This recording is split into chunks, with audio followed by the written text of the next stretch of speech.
Good evening once again. Today we are going to be looking at a brand new topic, which is relevant costs for decision making, or you say relevant costing, a very important topic for that matter in performance management and consistent with ICANN exams. This is a very frequent topic that is being tested on a regular basis. What that means is that it is important for you to have the understanding of what relevant costing is all about. All right. So I will take my time to explain the principle for you in relation to relevant costing so that at the end of the day, you have no cause to say you don't understand relevant costing. I will simplify it to the lowest level. I want you to assume a zero knowledge in this on this topic. But I know for sure after today's class, you might have gained one or two things that may help you in your subsequent exams in performance management. Okay, then.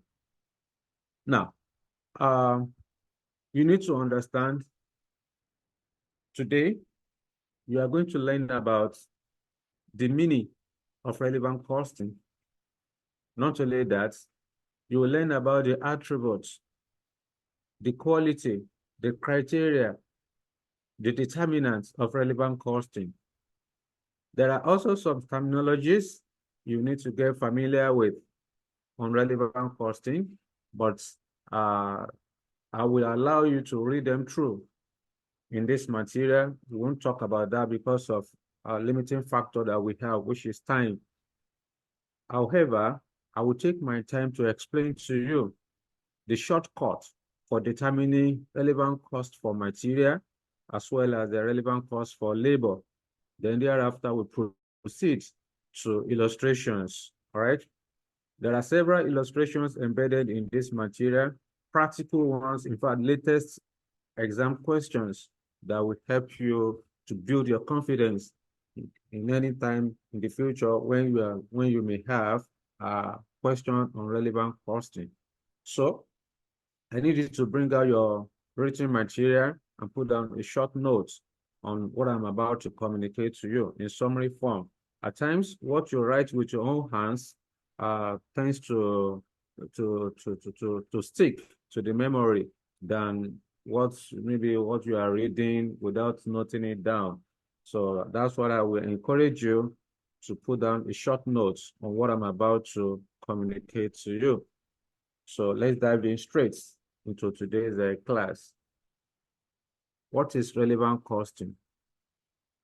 Relevant costing or relevant costs are costs that are directly attributable to a particular course of action in making managerial decision.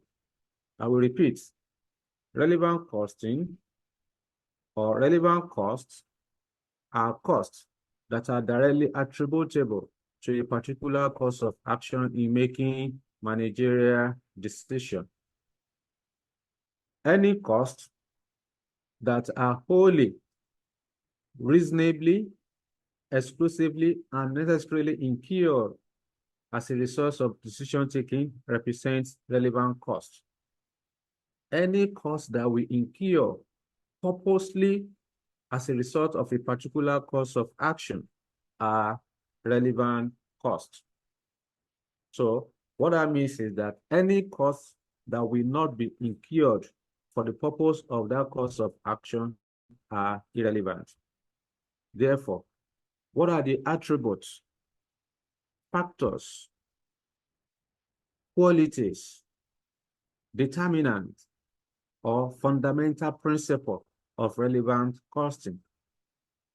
There are basically three attributes of relevant costing. That is, those things that you must see before you can say these costs are relevant or irrelevant. One is future. One is future. Relevant costs are future costs. That is, they are costs. They are costs that relate to the future. Relevant costs are costs that relate to the future. They are futuristic in nature. I will repeat. In relation to future,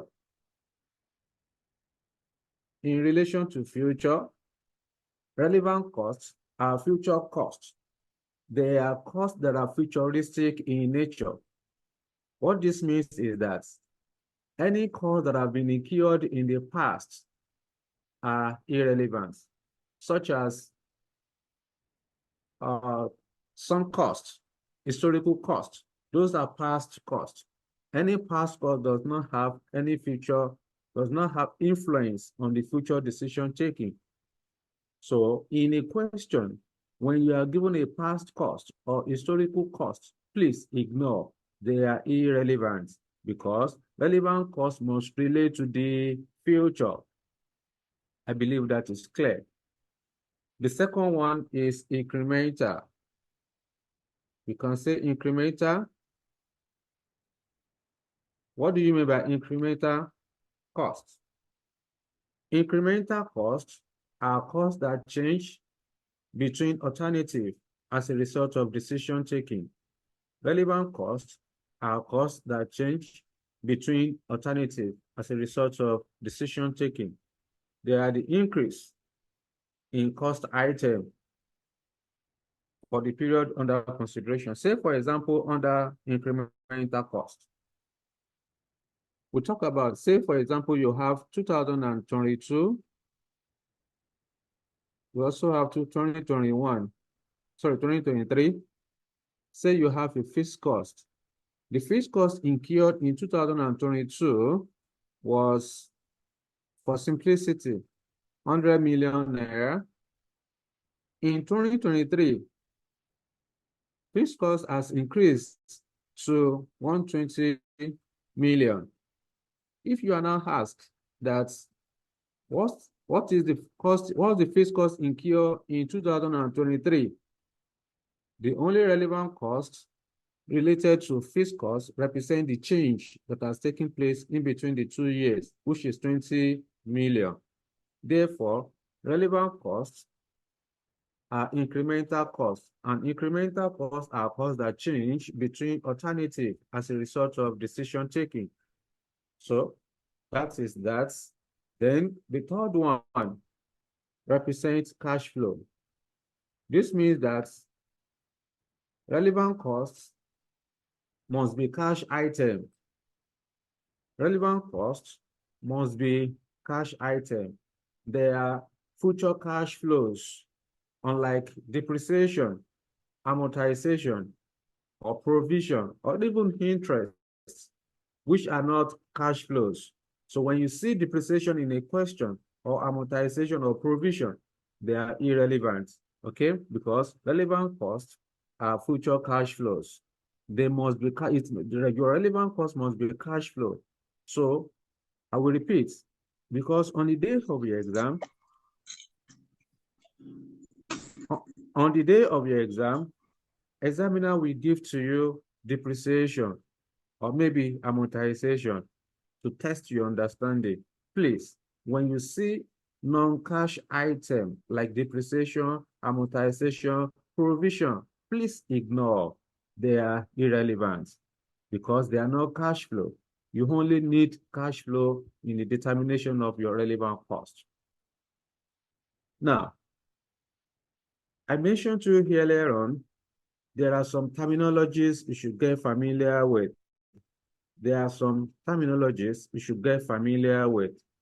You need to understand what is cost, what is variable cost, what is fixed cost, what is mixed cost. Not only that, in addition, you should also know what is opportunity cost, what is sunk cost, what is avoidable, unavoidable cost, what is committed, uncommitted cost, what is differential cost. All these things, you have to know them. So in recent time, in 2022, either May or November diet, I think it was May 2022 diet, students were asked to define those variables that I mentioned to you. In 2018, again, in 2018, it was tested whereby examiner was examiner asks that students should define what is opportunity cost, what is differential cost, what is avoidable, unavoidable. Please go through the material and read them through. Go through the material and then read them through for you to have the understanding. So, this is online, and then again, I don't want to, we have limited time, and I don't want to bother you in the doing it because we have so much calculations to do going forward. So please take your time to review all the terminologies. Now, you need to understand the shortcut for determining relevant cost for material and then relevant cost for labor. Because on the day of your exam, your question paper, your question on that day, maybe a one-pager kind of question. It may be 2 pages kind of question, but irrespective, the examiner will scatter the question for you. So many variables that are relevant and the ones that are not relevant will be mixed together in the question. Therefore, you have responsibility to be able to identify which of the variables given to you are relevant, which ones are not relevant. Specifically, in the determination of relevant costing, as you have responsibility to understand the principle underlying the determination of relevant cost for material and the relevant cost for labor. Therefore, I want to show you the key things you should look out for in a question when you want to determine relevant cost for material, as well as the relevant cost for labor. Now, bring out your pen. You are writing.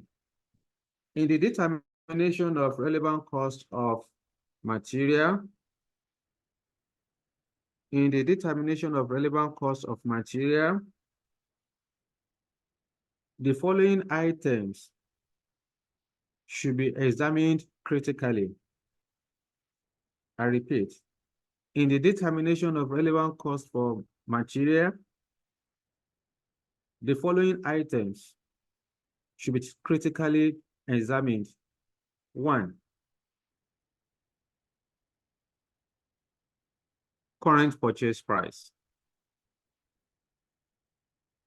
Current purchase price. 2, disposal value. Disposal value. 3, historical costs.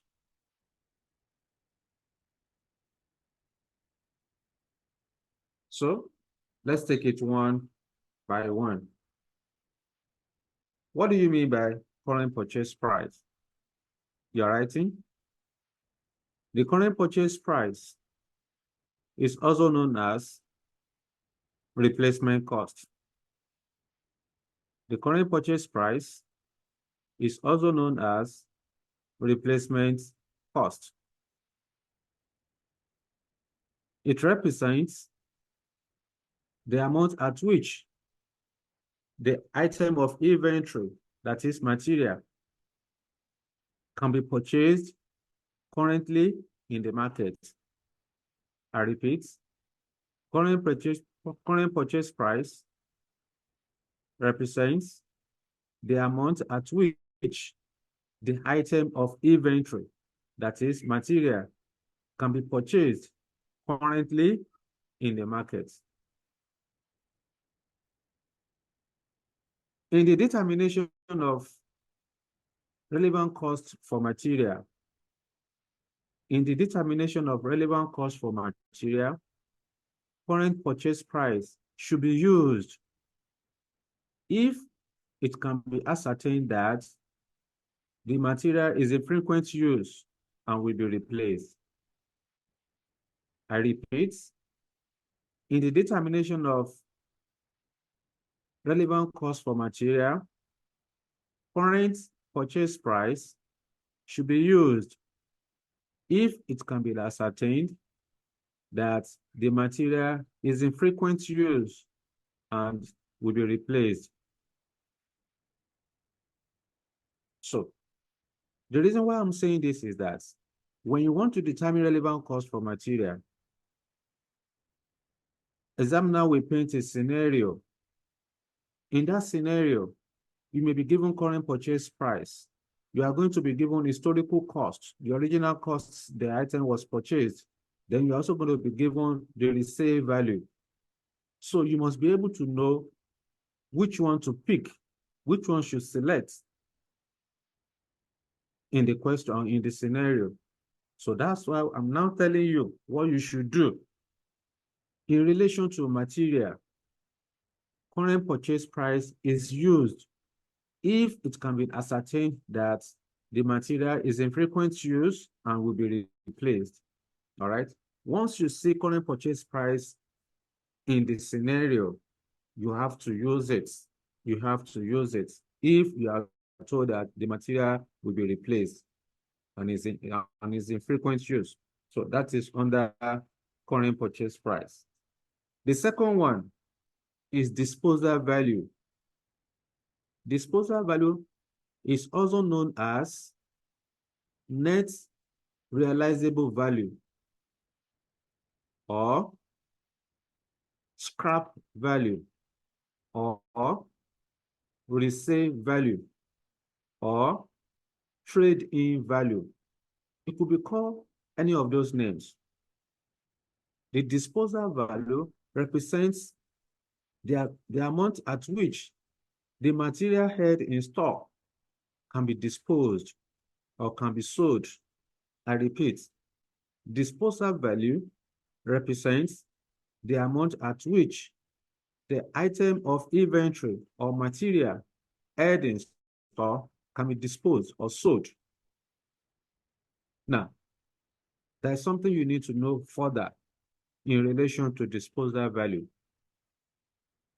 Generally, when the question is being tested or in the scenario that will be painted for you on that day, examiner may tell you that the material was purchased some years ago.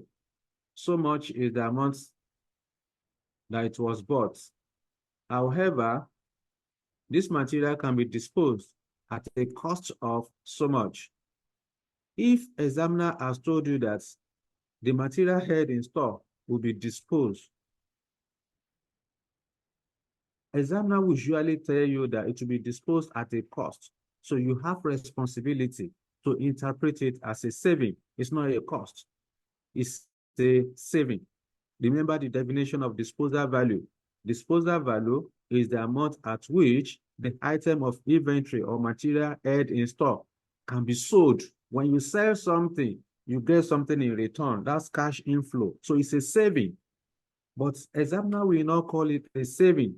It will be called, you are going to be told that the material will be disposed at a cost. Please, it is not a cost. Rather, it's a saving. So in relation to relevant costing for material, disposal value represents a saving to the organization. It represents a saving to the organization. And then the disposal value can be used or should be used if it can be ascertained that the material held in store will be disposed. You only use disposal value if you are told in the question that the material held in stock will be disposed, will be sold. Other than that, you don't use disposal value. I believe that is clear. The third one, historical cost. Historical cost is the original amount the item of inventory or the material held in stock was purchased previously. I repeat, historical cost is the amount at which the item of inventory held in stock, the material held in stock, was purchased previously. That's the original price of the item of inventory purchased some years ago. So historical cost is a sunk cost. It's a past cost and therefore irrelevant. So when you are given historical cost of material held in stock, please ignore. It is not relevant. So these are the three items that relates to the determination of relevant cost for material. Please watch out. In addition to what I just said, you also need to understand the diagrammatical representation of determining relevant cost for material. Okay? Yes, go ahead. Somebody is asking question. Go ahead.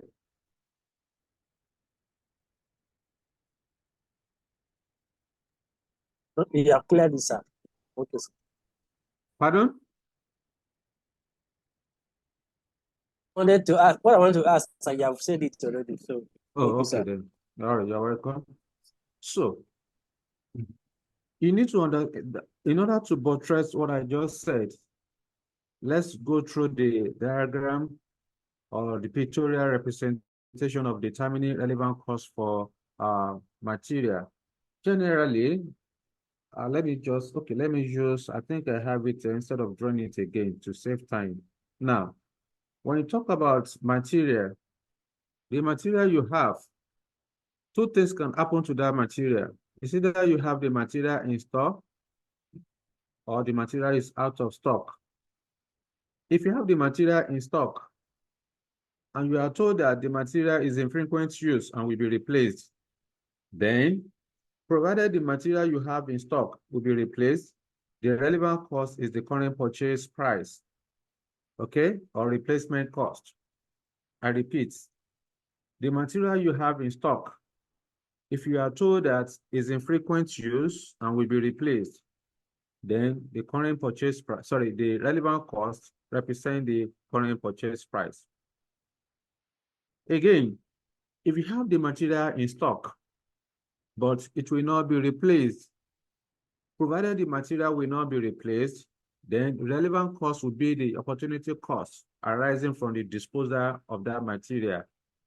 Since you don't need the material, you already purchased the material, you put it in your stock, you already purchased it. Now you don't need it again. That means you are not going to replace it. Provided you are not replacing that material, then your relevant cash flow should be the disposal value arising from the, arising from saving. It's saving arising from the disposal of the material because you have already used your money to purchase that item of inventory, that material. Now that you don't need it again, what do? You sell it. Once you sell it, you are going to get money in return. That is scrap value. Okay, it's a saving. All right. So once you are told in the question that the material that is held in stock will not be replaced. Hello, sir. Please go ahead. Who is speaking?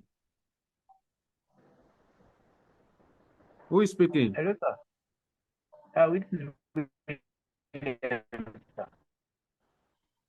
Okay. Sorry. Sorry for cutting. I can't hear you. The line is breaking. The line is breaking. Okay, go ahead. We did, sir. Will there be something like the stock will be replaced, as in if it will be given in the question? Of course, examiner will tell you that the material A or material B can be disposed at a cost of so much. So once you are told that the material will be disposed at a cost of so much, it means that the material will not be replaced. So the scenario, you usually see it in the scenario, examiner will tell you. Okay. All right, sir. Thank you. Yeah. You're welcome. Sir. Yeah. Mute yourself again. Yeah. So again, the second part of material is that the material may be out of stock. If the material is out of stock, what do? You go to the market and buy. So the amount at which you bought the material in the market represents your current purchase price, which is your relevant cost. So if the material is out of stock, relevant cost will be equal to the current purchase price. Because you don't have it in stock and you need it, what do? You go to the market and buy. So that will be, you are going to buy at the current purchase price or replacement cost. So these are the ways you can identify relevant cost for material. I believe that is clear. So let's move on to discussing. Okay, Samuel, please go ahead.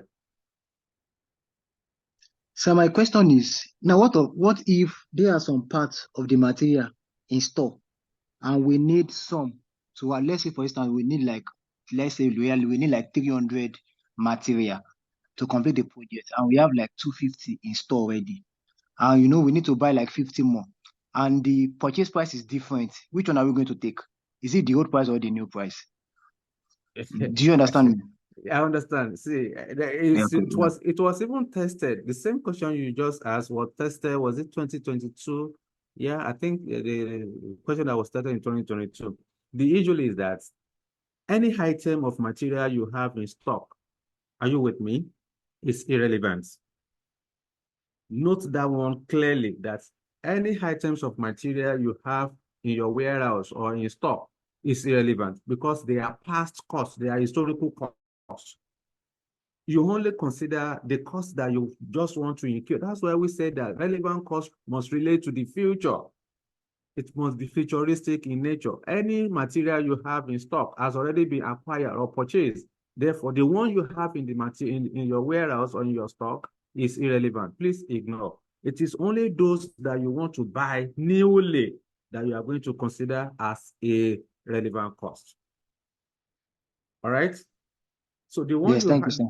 yeah, welcome. The question you just asked now that, oh, you say, for example, you need 300 kg of a particular material. Out of the 300 kg, you have 250. That means you have additional 50 that you want to buy. That extra 50 that you want to buy is the only relevant one because the 250 you have in the warehouse is irrelevant. You've already purchased it previously. That's a historical cost, sunk cost, irrelevant. Ignore it.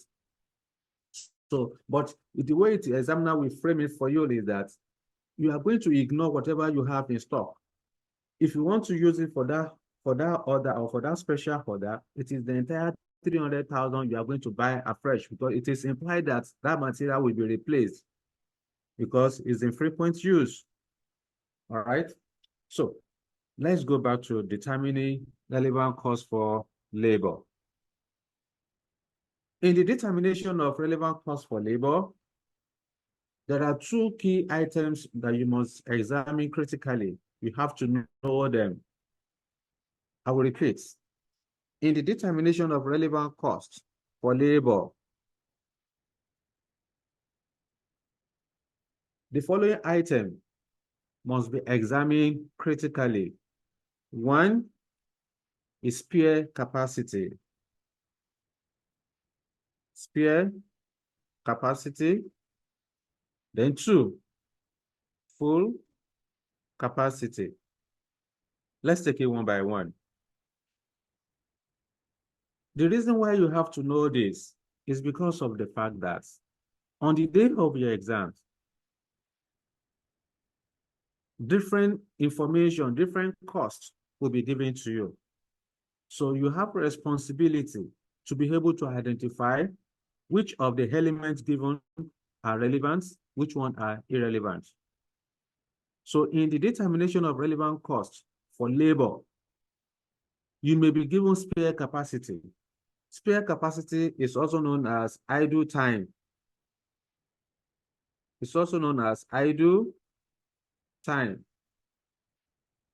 Idle time may arise, or spare capacity may arise when an employee is not working at full capacity. When an employee within an organization is not working at full capacity, there may be idle time, or there will be idle or spare capacity. Generally, the employee, an employee, or the employees on a monthly salaries are generally, we say they are the one working at full capacity. But when it comes to spare capacity, say for example, if the normal working hour within an organization is 8 hours per day, and an employee is currently working for 5 hours, it means that the employee is idle for 3 hours. due to low volume of activity. So when an employee is working below below the required capacity, then of course relevant cost will be equal to 0. Under spare capacity, the relevant cost of labor will be equal to 0. That is, nothing will be charged.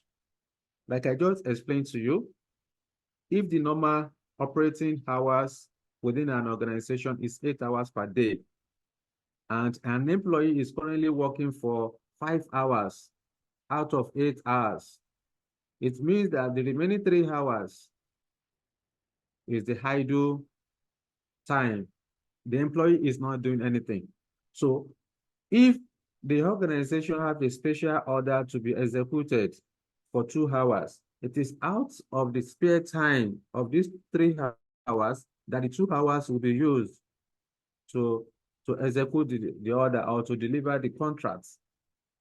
Therefore, whenever there is idle time or there is spare capacity within an organization or for labor, relevant cost is usually 0, meaning nothing will be charged.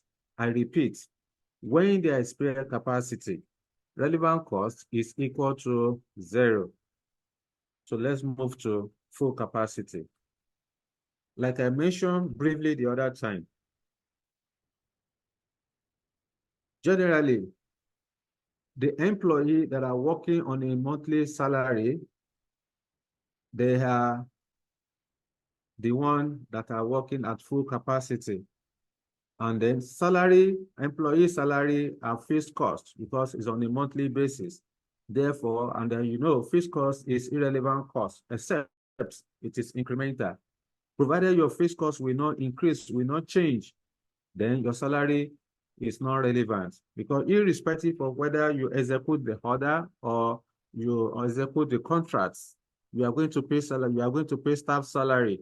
So in as much as your staff salary is not increasing, it's not changing, your fixed cost is also irrelevant, so you ignore. So whenever you see labor cost at full capacity is equal to 0, I will repeat, labor cost at full capacity is equal to 0. That's when I say labor cost, what we simply mean is the salary that the employee will earn at the end of the month. Now, what is then relevant cost for labor at full capacity? It may well be that this order is so important to the company and the company will need to execute it. But here we have the employees are working at full capacity. Now, 2 things can happen at full capacity. 2 things can happen. If the organization have the capacity to employ more labor in the market, then because the company is already working at the employees are working at full capacity, no spare time at all. Even the 8 hours they are supposed to work in a day is not sufficient to for your normal activity. Therefore, how will a company execute a special order at full capacity? And I said that if it can be ascertained that the company can able to employ more labor in the market, then the extra labor cost that the company will incur will represent relevant cost for labor. So under full capacity, if it can be ascertained that the company can employ more labor, then relevant cost is equal to extra labor cost incurred, or the cost of hiring extra labor. The cost of hiring extra labor will represent the relevant cost of labor. Not only that, what if the company cannot hire more labor? So what that means is that the existing staff that are working at full capacity, they are the ones that will still execute the job. How would they execute the job? Very simple. At full capacity, if it can be ascertained that the company cannot employ any more labor, then relevant cost will be the cost of diverting resources to execute the order. For example, opportunity cost or contribution loss. Let me explain. Let me explain. I said at full capacity, where the company cannot hire more labor, relevant cost will be the opportunity cost of diverting resources to execute the order. Now, what do I mean by opportunity cost of diverting resources? Because the employee is currently working somewhere, they are working at full capacity, so they are currently working somewhere. Say, for example, where the employee is currently working is A, is project A. There is a new project B that requires on-time delivery. Therefore, and because the employee are already working at full capacity under A, the employee are currently working at full capacity under A, there is no way they will be able to work under the new order, which is project B, or the second project B. Let me put it that way. Therefore, you will need to move the employee from A to go and execute the project or the contract or the order in B. So as you are moving an employee from the current position to go and execute the order in the other position, the company will be losing productivity, which will result to contribution loss. Therefore, the alternative forgone in this case is the project A that you are leaving for project B. So at full capacity, where the company cannot hire more labor, relevant cost is the cost of diverting labor. Cost of diverting labor. So it may well be that a supervisor that is leaving a particular position to come and supervise the project, the new project or the new contracts. As the supervisor is leaving the current position, the company will be losing productivity, contribution.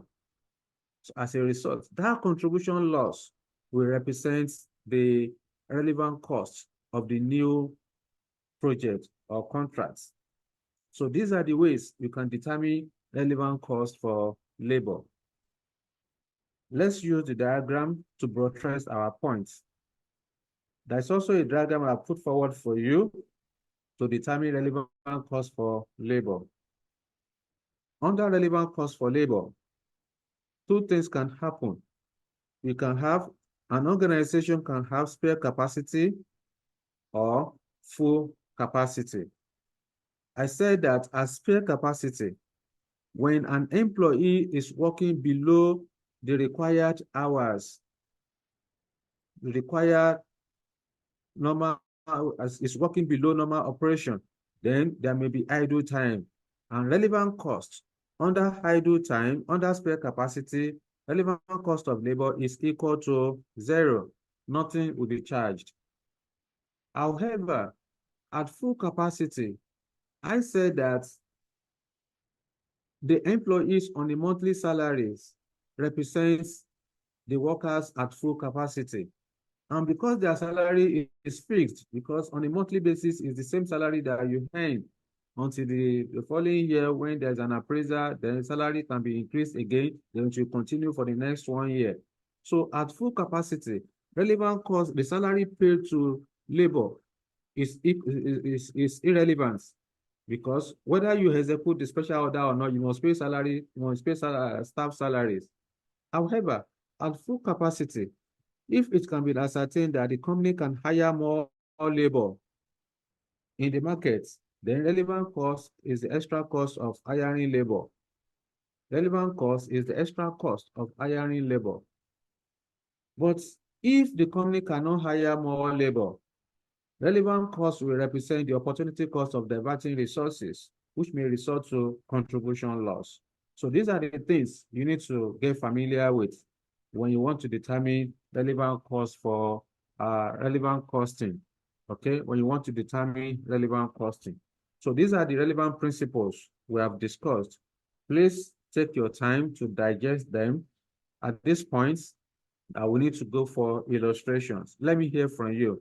Do you have any question for me before we proceed?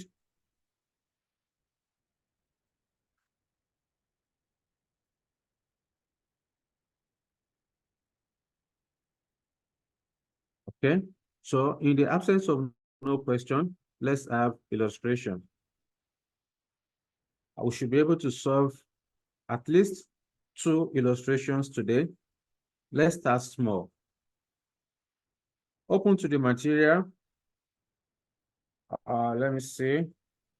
We can't solve all the question in this material because of time. However, let me see the one we are going to solve, at least for a start. For a start. Okay, this is a different scenario. Now, open to the material. The one, illustration number 1, Oju Elegba. Go to illustration number 1, Oju Elegba. I want to believe you have the question open in front of you, because after I'm done reading the question, we are going to switch to working notes where we are going to be solving it. So, Oju Elegba Manufacturing Company PLC has approached you for some expert advice on Project X, a one-off order from overseas for which the company intends to tender. The costs associated with the project are as follows. You ascertain the following. 1. Material A is in stock, and the above was the cost. There is now no other use for material A other than the above project within the factory, and it will cost 17,500 naira to dispose of. Material B would have to be ordered at the cost shown above. 2. Direct labor costs of 60,000 naira relate to workers that will be transferred to this project from another project. Extra labor will need to be recruited to the project at a cost of 70,000 naira. 3. Supervision cost has been charged to the project on the basis of 33 1/3% of the labor costs and will be carried out by assisting staff with their normal duties. 4. Overheads have been charged to the project at the rate of 200% on direct labor. 5. The company is currently operating at a point above break-even point. 6. The project will need the utilization of machinery that we have no other use of the company after the project has finished. The machinery will have to be purchased at a cost of 100,000 naira and then disposed of for 52,500 naira at the end of the project. The company tells you that the overseas customer is prepared to pay up to a maximum of 300,000 naira for the project, and a competitor is prepared to accept the order at that price. He also informed you the minimum that he can charge is 400,000 naira, as the above shows 320,000 naira, and this does not take into consideration the cost of the machine and profit to be taken on the project. Required. A. Cost the project for the company, clearly stating how you have arrived at your figures and giving reasons for the exclusion of other figures. B. Write a report to the company stating whether the organization should tender for the project, stating the reasons why and the price, and bearing in mind that the competitor is prepared to undertake the project for 300,000 naira. So, this is the question. This is the question. Examiner is asking you to cost the project. There are some things you need to understand in addition to what we have discussed earlier. When you want to solve questions under relevant costing, please, focus should be shifted to the additional information. Mostly, the figures given to you in a table in the question are irrelevant.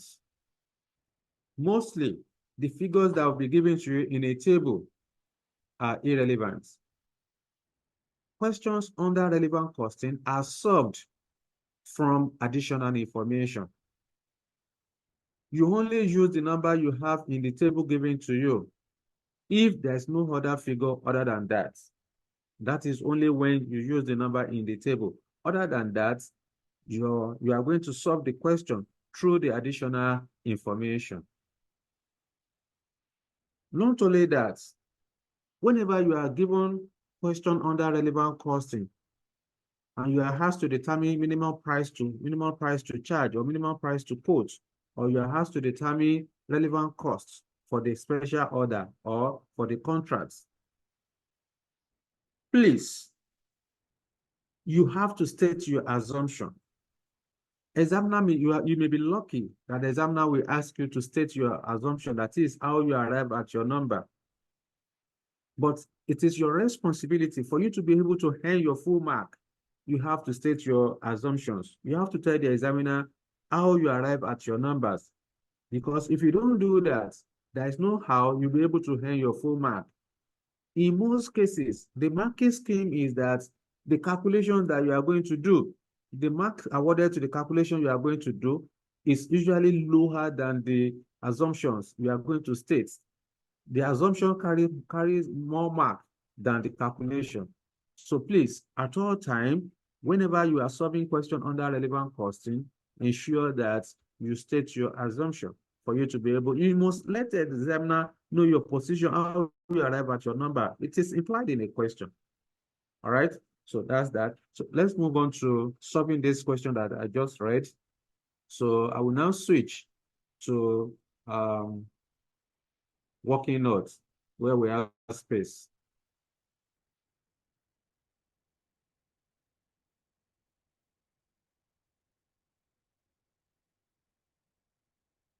Okay.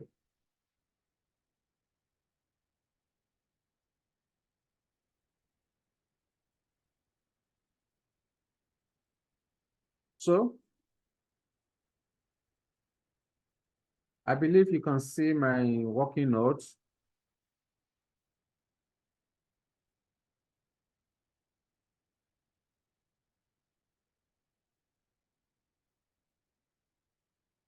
Can you see my working note, please? Yes. All right then, thank you. Yes, sir, we can see. All right, thank you. So let's go back to the question. Let's now solve. Remember what I said, when you are solving question under relevant costing, focus should be shifted to the additional information.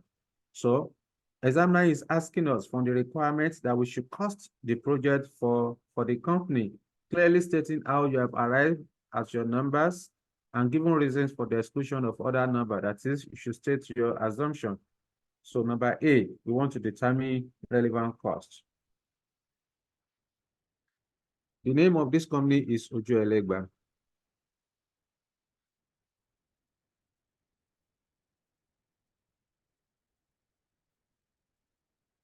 Ojo Elegba Manufacturing Company Limited. Number A, calculating relevant cost for project X. Let me confirm, is it project X? Yes, relevant cost for project X, or just simply say relevant cost. You create your Naira sign. So let's go and be reading the scenarios one by one.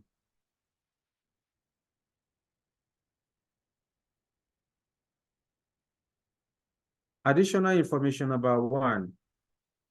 We are told in the question that material A is in stock and the above was the cost. When you look at the table given to you, we see that material A is 40,000 naira. That's what the examiner is referring to. That is, that material A was bought at 40,000 naira. And the examiner has told you there is now no other use for material A other than the above project within the factory, and it will cost 17,500 naira to dispose of. So you can see in this scenario, you are told that the material here costs 40,000 naira. That 40,000 naira is an historical cost, it's a sunk cost, it's a past cost. Therefore, it is not relevant because the material here has already been purchased and the company has it in stock.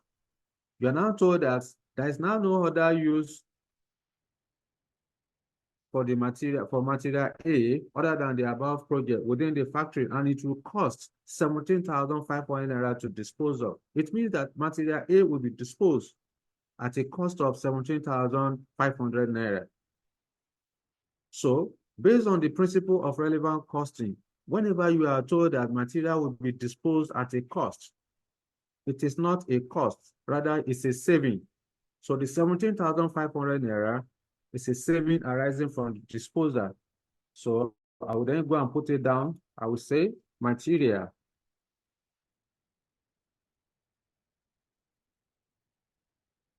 A.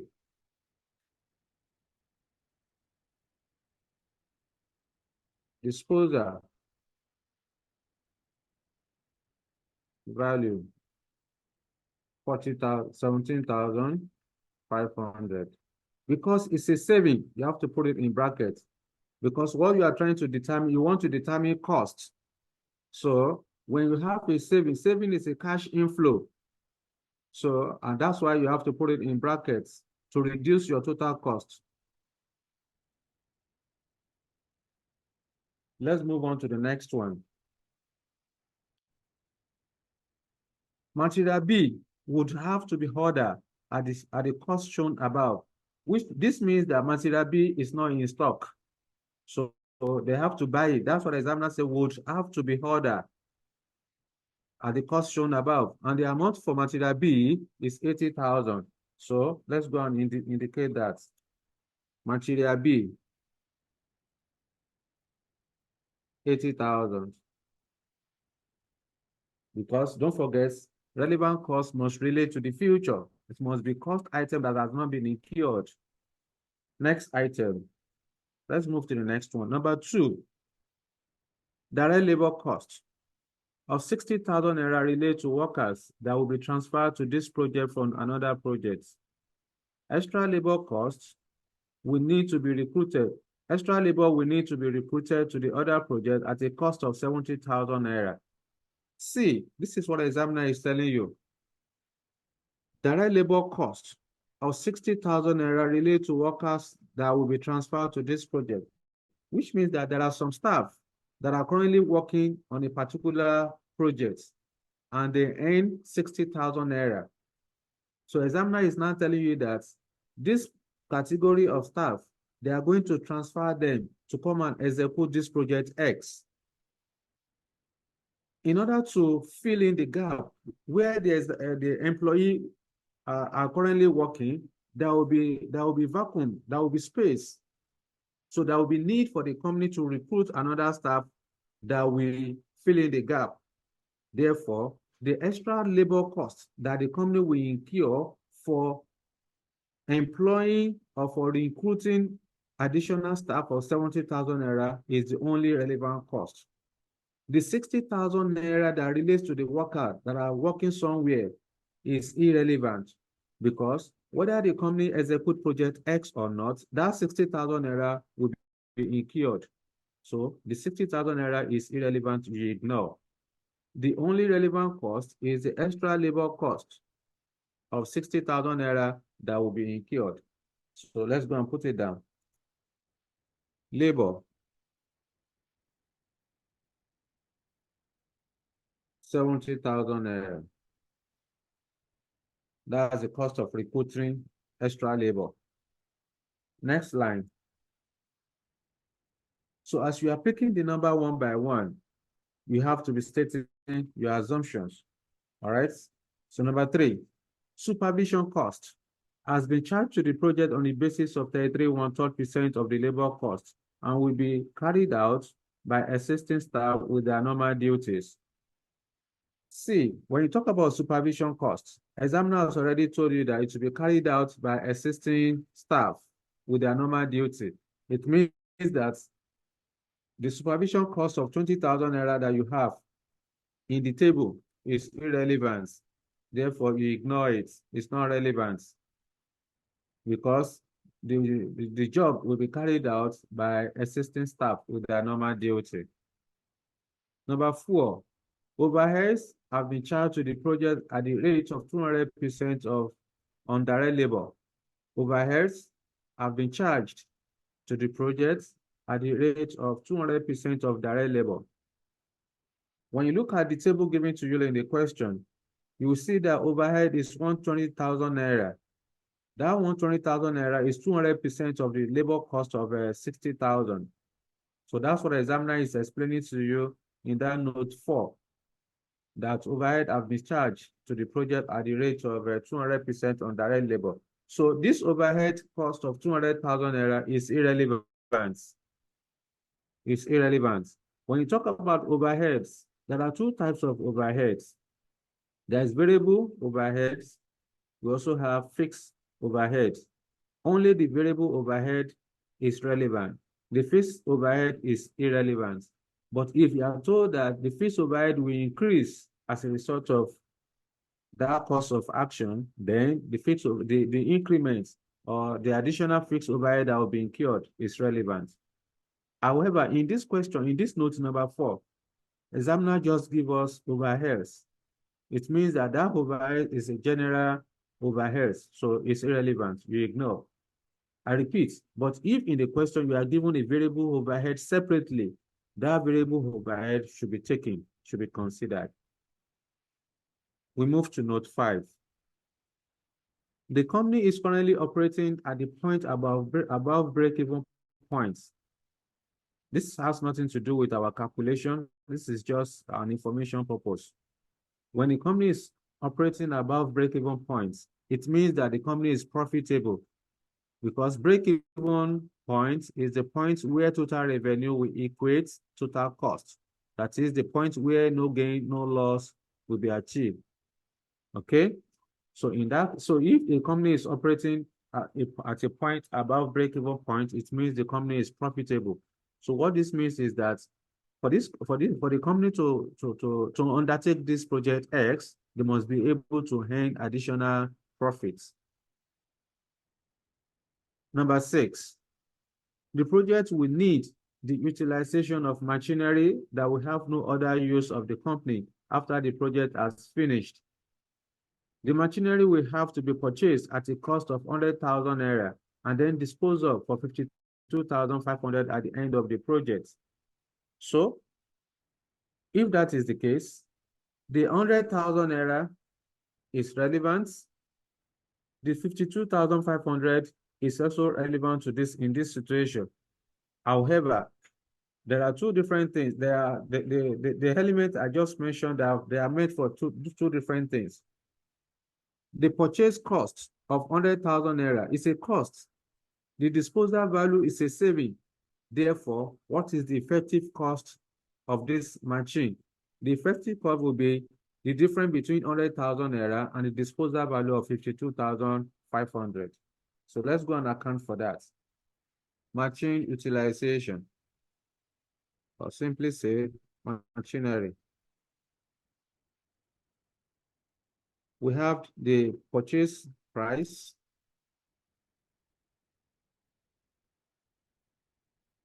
The machine was purchased, will be purchased for 100,000 naira. There is also a disposal value.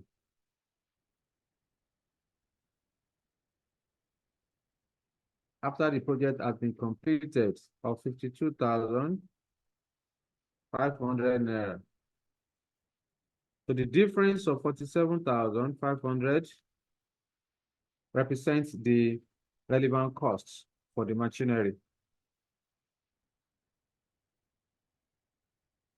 So let's go back to the question. The company tells you that the overseas customer is prepared to pay up to a maximum of 300,000 naira for the project, and a competitor is prepared to accept the order at that price. He also informs you the minimum that he can charge is 400,000 naira as the above shows. 320,000 naira. And this does not take into consideration the cost of the machine and the profit to be taken on the project. So this is just for information purpose.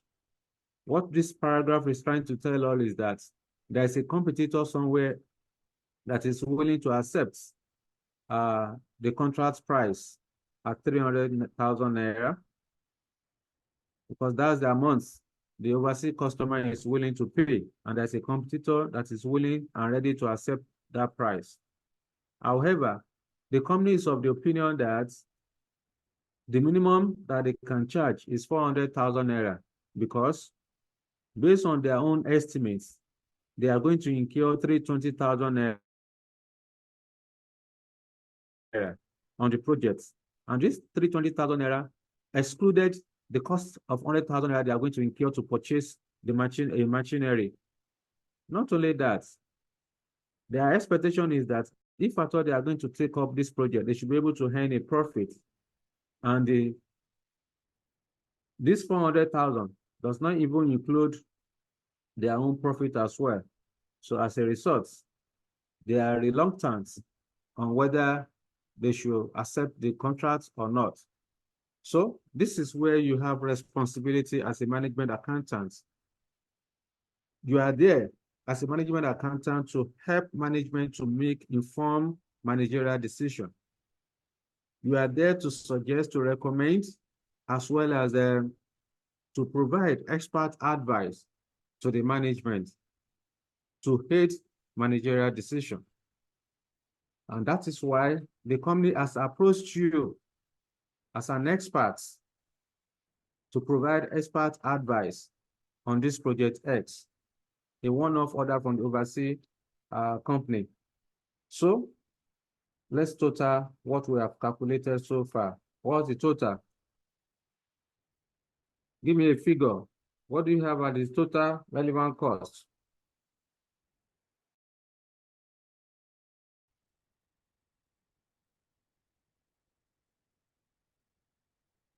Who is giving me the number? What's the total cost?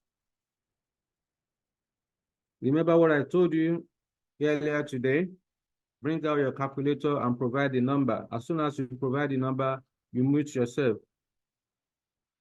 What's the total relevant cost? 180,000. 180,000. Thank you very much. So the total relevant, we then say the total relevant cost of executing project X is 180,000 naira. So like I mentioned, this calculation that we have done is not the, you can never earn your full mark if this is where you stopped. You have to provide justification on how you arrive at your number. You have to state your assumptions. And that is why in the question examiner is even asking you that you should state your assumption. You are asked in the question that you should give reasons for the exclusion of other numbers. State how you arrive at your figures and give reasons on how, and I'll give reasons for the exclusion of other figures. So at this point, let's quickly state our assumptions. Now, this is A2. When you want to state your assumption, please, when you want to state your assumption, it's not something you are going to fabricate. The assumption is within the question. Additional information by additional information. All what you have there, the way you answer the question, that's what the examiner is asking you to do. So let's go back to the question and be stating our assumption. However, before then, I would then say the calculation above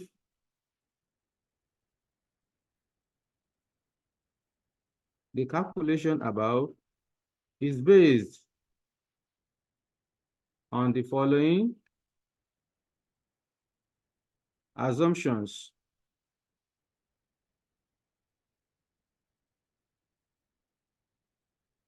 Number one, let's go back to the additional information as given to us. In additional information one, we are told that material A is in stock and the above was the cost. There is now no other use for material A other than the above project within the factory, and it will cost 17,500 naira to dispose of. So let's talk about material. So when you want to state your assumption, you pick it one by one. The first one is material. I would then say the cost of material A of 40,000 naira is a sunk cost. It's a sunk cost.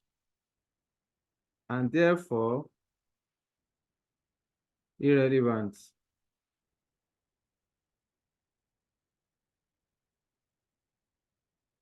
However,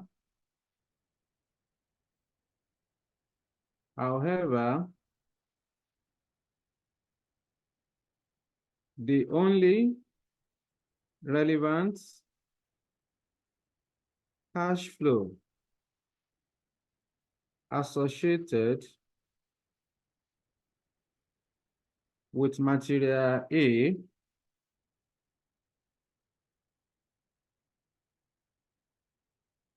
is the savings, of 17,500 naira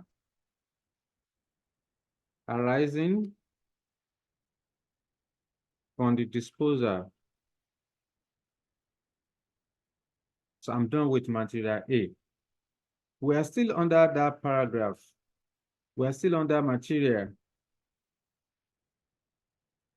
In the question, you're also told that material B would have to be ordered at a cost shown above. Since we don't have any other figures for material B other than the 80,000 naira we have there, there's no point of commenting on material B.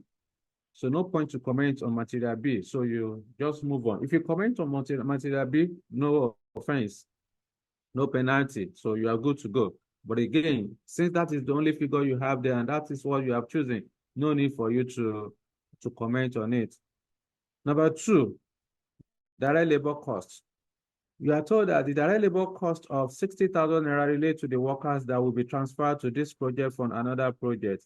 Extra labor will need to be recruited to the other project at the cost of 70,000 naira. So let's state our assumption. Number two, labor.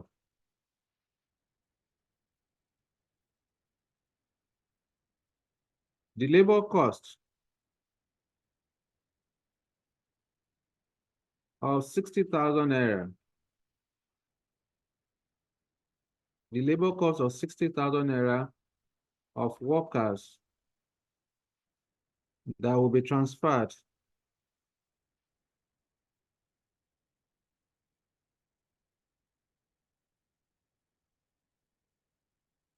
to project X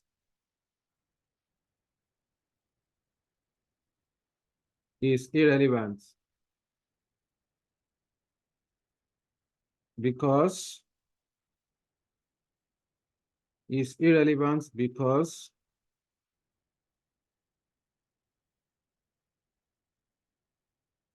workers will be paid. The workers will be paid irrespective of whether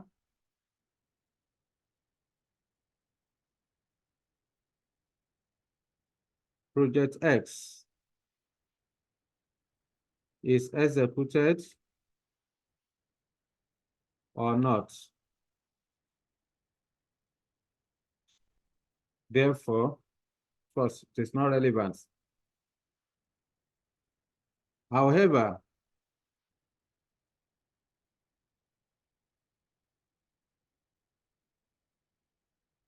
The extra labor costs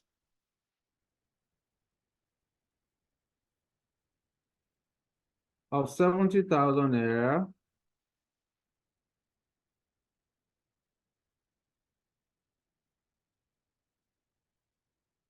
is a relevant cost. Move to the next one. Note number 3, supervision cost has been charged to the project on the basis of 33 1/3 of labor cost and will be carried out by assisting staff with their normal duty. So let's state our assumption on that. Number 3, supervision.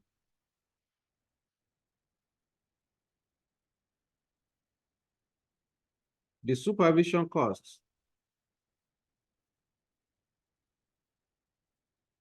of 20,000 naira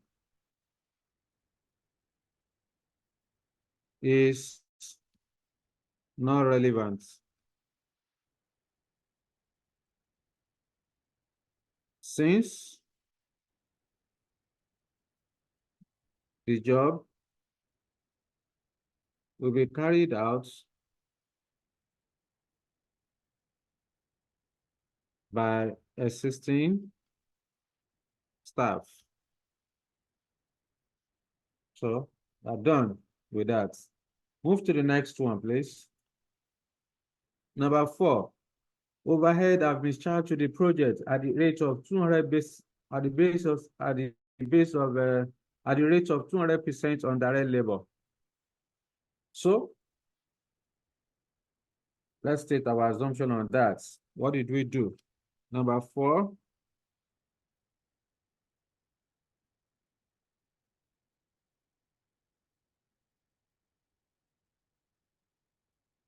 overheads.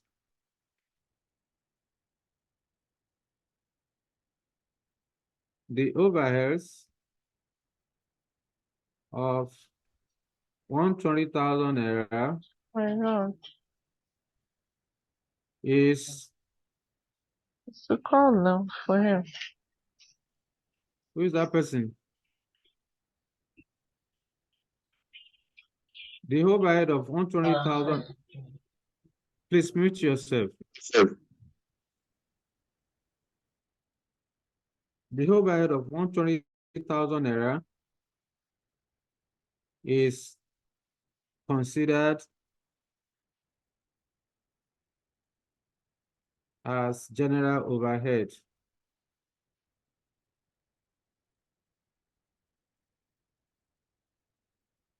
Since it is not segregated, since it is not segregated,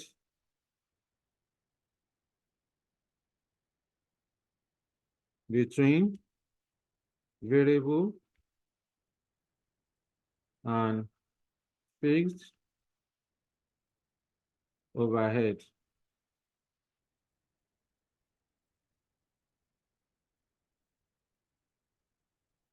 Okay? Therefore,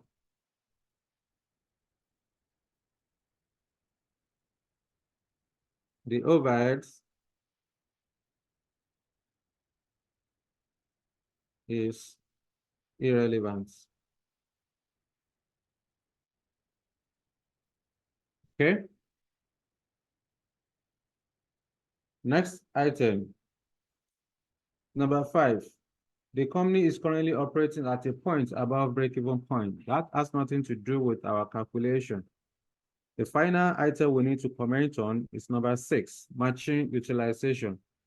Under machine utilization, we are told that the machine will be purchased at 100,000 naira and disposed of for 52,500. Let's comment on that.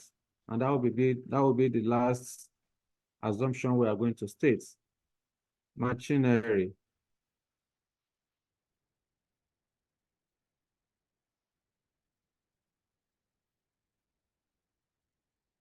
The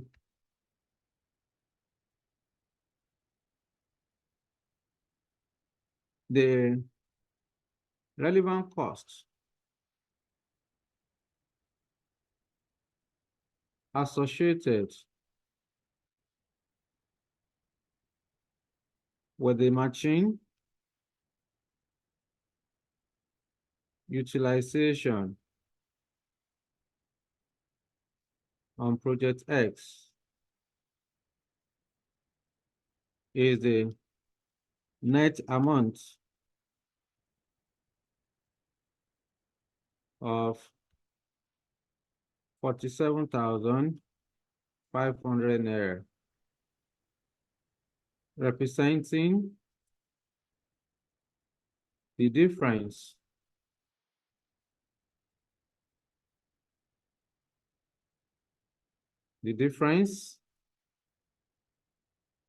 between the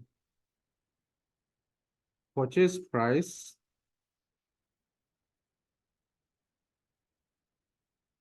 of 100,000 naira and the disposal value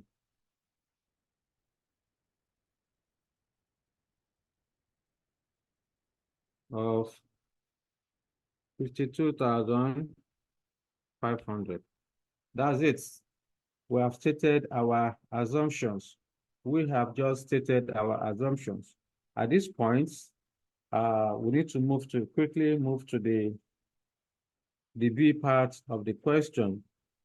This question is for 20 marks. So let's move to the B part where you are asked to write a report. Number B, write a report to the company stating whether the organization should tender for the project, stating the reasons why and the price, and bearing in mind that the competitor is prepared to undertake the project for 300,000 naira. Okay, we want to write a report. Let's go and write our reports. Number B.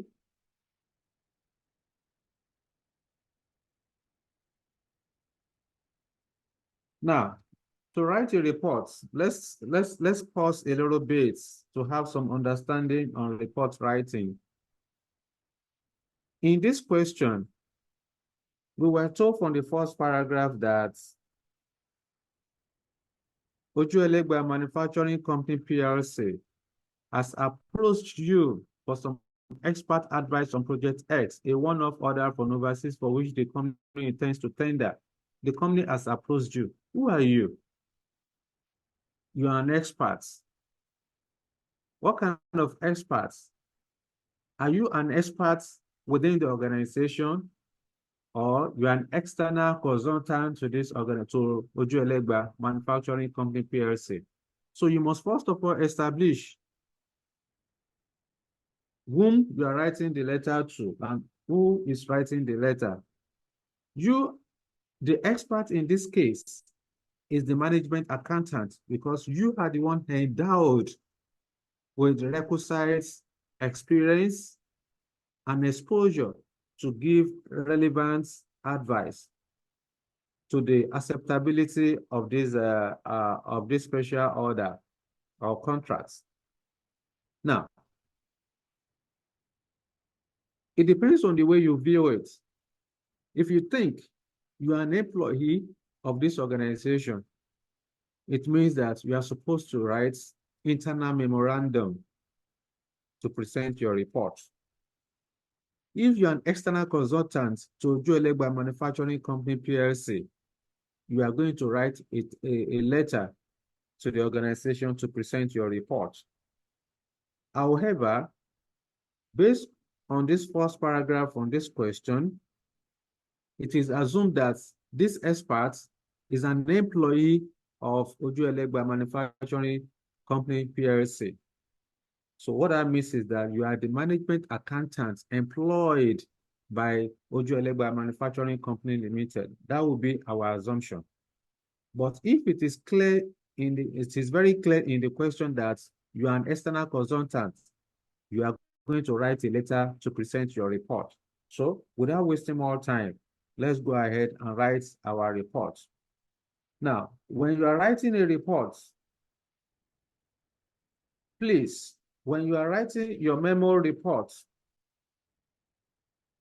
your report must be very concise, very brief, straight to the point, complete, and at the same time, all the details that you are supposed to, all the ingredients of your analysis must be presented in the report. When you are writing a memo, because of time, I will say report. When you're writing a memo, report must be coming from someone, from, say, management accountants,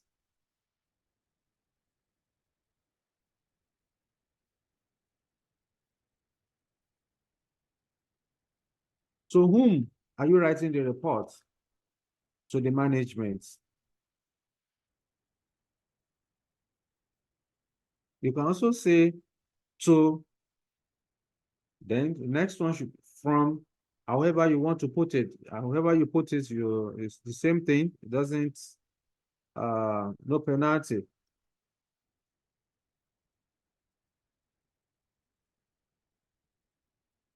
All right. Next, your memo, your internal memo must have a subject. Now, under the subjects, students cannot have the same subjects. It's whatever you deem as the subject that the examiner will mark for you. Some students can just write project X. Some students can say evaluation of project X. Some set of other students can say analysis on project X. Whatever you deem your subject to be is what the examiner will mark for you. What is important is that your memo must have a report. Must have a subject. Therefore, I can say evaluation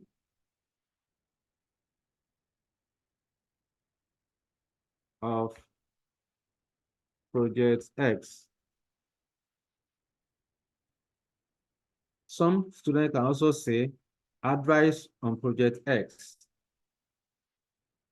Then the last thing you are going to do here is that your report must have a date. Say this is November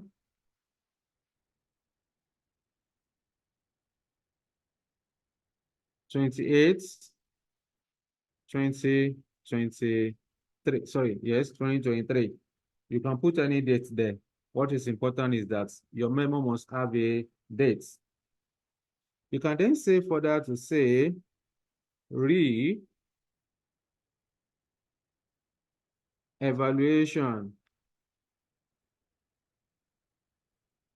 of project X. Remember, in the first paragraph of this question, the examiner told you that the company has approached you for some expert advice. So that means there's a prior discussion. You have been informed previously on the need to evaluate this project X. So when you say re, it means that you are referencing the prior discussion on that. All right, so then we need to start. When you want to write your report, you have liberty to either use block formats or slant formats. Whichever one you use is good. But again, I would suggest that you just stick to a block format. It's more professional, it's neater. Yes, Onyeka, Chinedu, go ahead. Yes, sir. Sir, the re-evaluation of projects, can you use it as a subject? Can you use as subject? Yes, sir. Yes, it's the same thing. The essence, the reason of bringing it out is just something like a title. That's why I have to bring it out again as re-evaluation. You can also put it beside the subject, re-evaluation. Yeah, it's permitted. All right. Okay, then move on. Now that you want to write a report, like I said, you can either use block formats or you use slant formats. So I would suggest that going forward, just use the block formats. And when you are using block formats, that's the same way I'm going to use now. Just follow through. Now, When you are writing a memo, there is no need for salutation. Dear sir, dear ma, dear uncle, dear auntie, dear son, dear brother. That is not permitted in memo writing. So ignore salutation. Go straight to the point. Introduction. We start with introduction. So to answer this one, I would then say, refer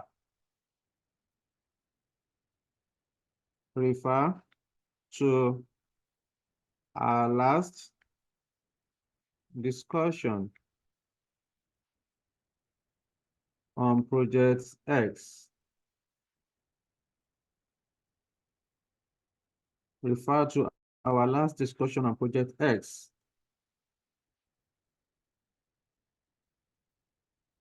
The projects, the economic, the financial, and economic analysis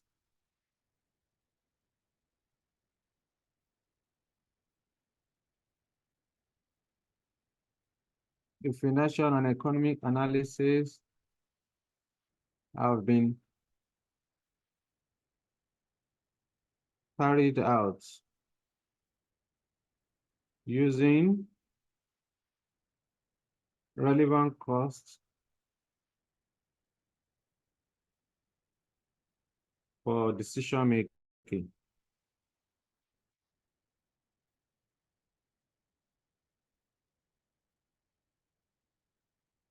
I've told the management that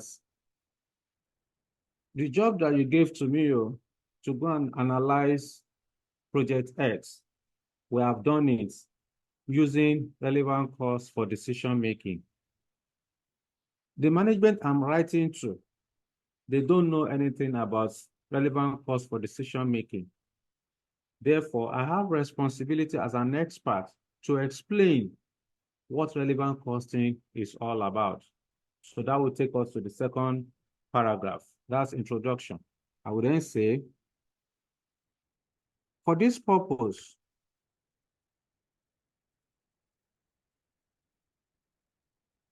relevant costing represents the costs that are directly attributable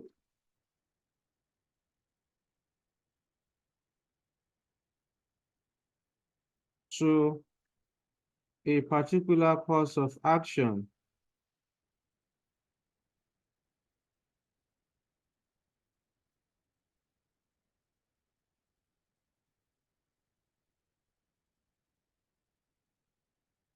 in making managerial decisions.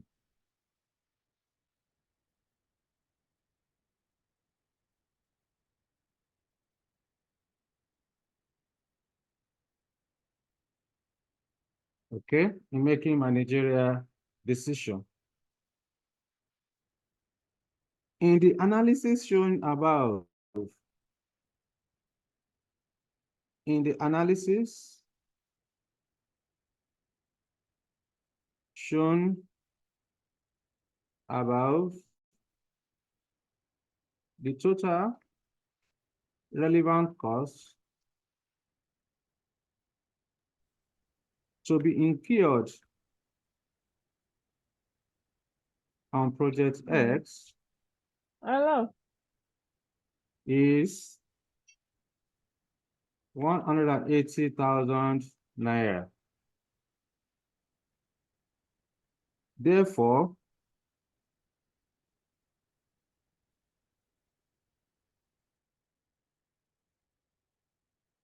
our company, therefore, I recommend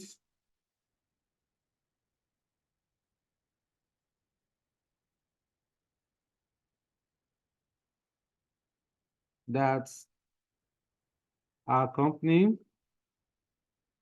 should accept the offering price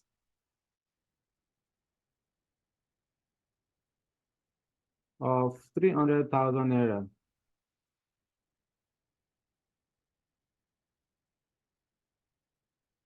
from the overseas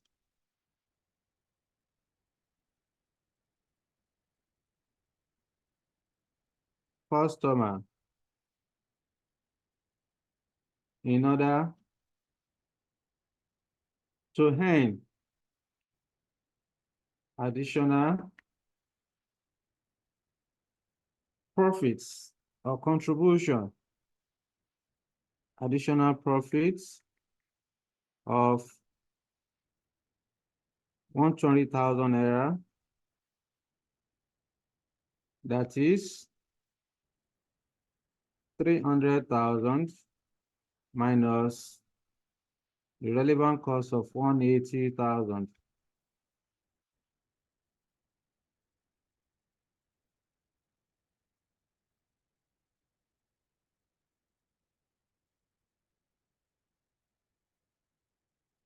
Okay? Not only that, remember in the question, examiner told you that the company is currently operating at a point above break-even points. And not only that, the competitor is willing to accept the contract at 300,000 naira. So you need to mention it in this your report. Let me rewrite this figure. Victor, talk to me. I'm sorry, Victor? the figure we used, is it 300 or 320? It's 300 that the customer is willing to pay. The 320 is your own estimates. Okay. Yeah, Thank you. you're welcome. So in this report, you need to factor in that information because you are told that the company is operating above break-even points. Now you have established that the company will earn additional profits of 120, which is good. Then not only that, if the company refuses to accept these contracts, your competitor is waiting to accept the contract at that price. So you need to mention it here. So let's frame that and include it in our report.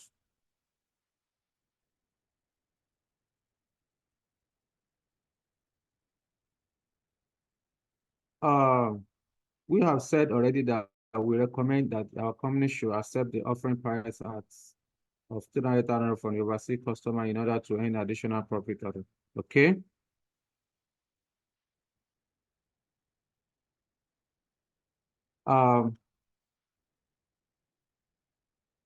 It should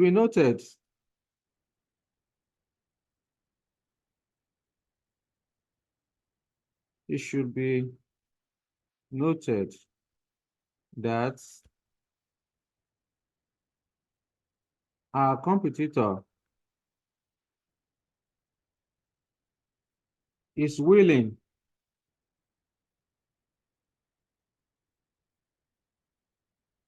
and ready to undertake the contracts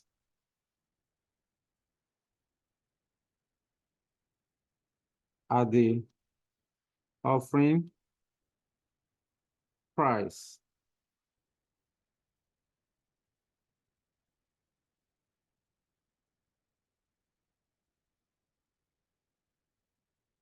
Okay. At the offering price. Now, you can, if you like, we may want to update this third paragraph where we said that the overseas customer, in order to earn additional profit of 120,000 naira, you can then go further to say that, okay, you can say in addition to that, comma, you can say considering that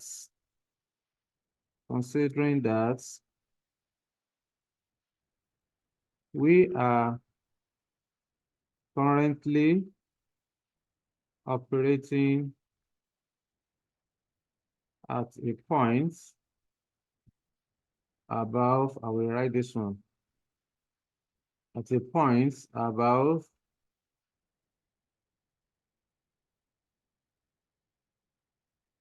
break even.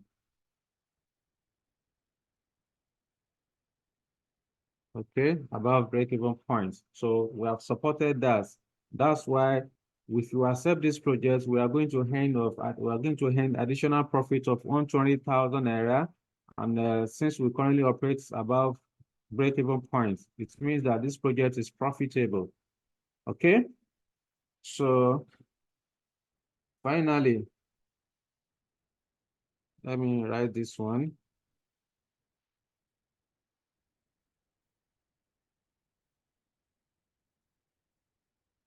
Furthermore,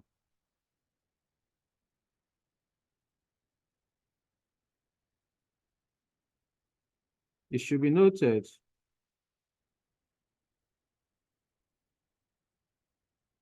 that our competitor is willing and ready to undertake the projects at the offering price.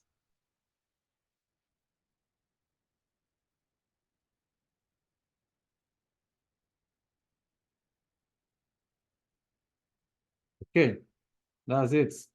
I would then say, finally, should you need, this will be the conclusion. Should you need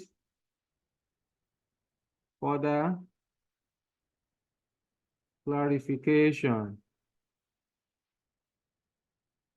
do not hesitate. Do not hesitate to contact me. Do not hesitate to contact me or to reach out to me. You are the expert in that department. Let me write this. Okay, that's that. Then, of course, when you're writing a memo, forget about yours sincerely, yours faithfully, yours truly, your love, forget all those things. It doesn't work. I mean, it doesn't apply. So what you can say is to just state your name and your designation. That's all. I can say, Adejuwon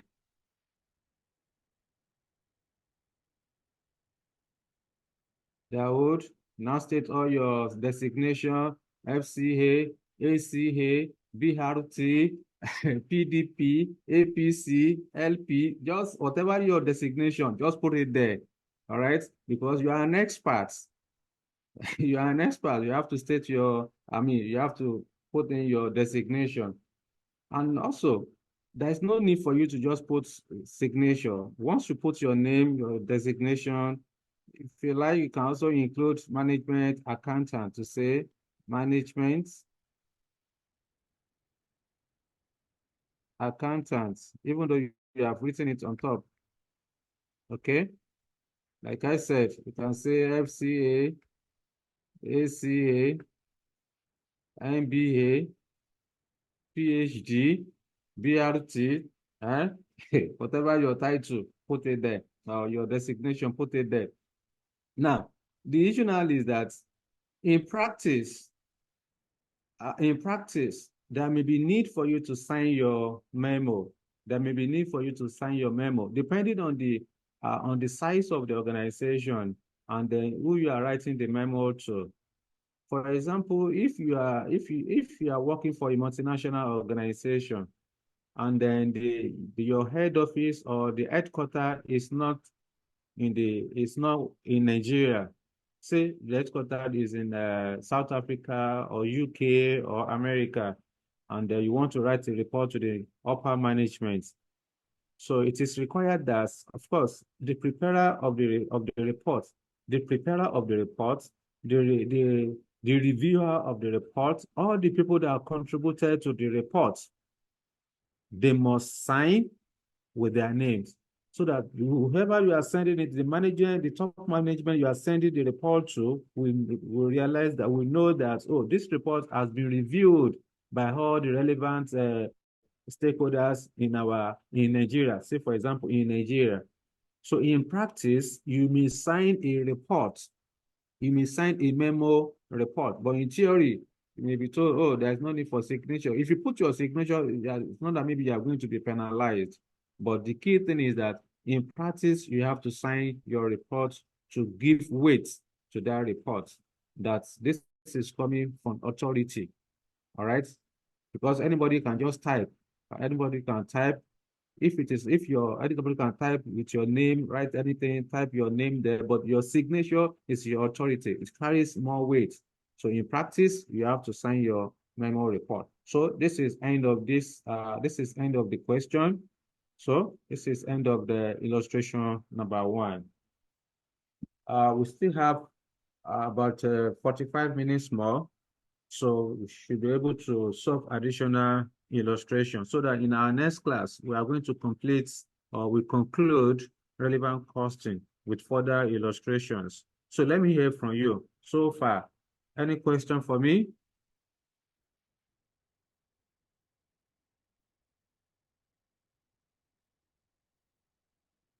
Any question for me? Okay, so in the absence of no question, let's have additional illustration. I will stop sharing this and I move to the material notes.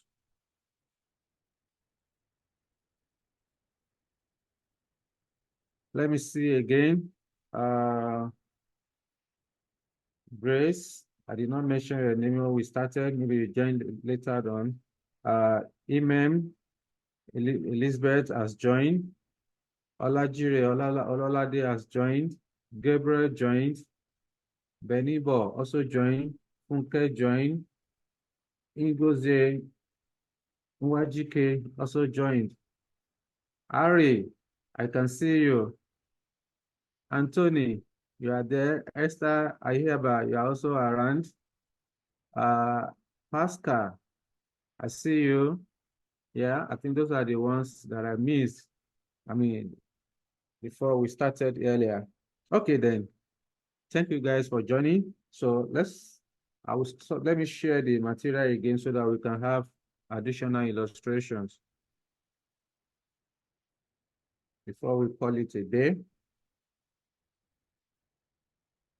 Okay.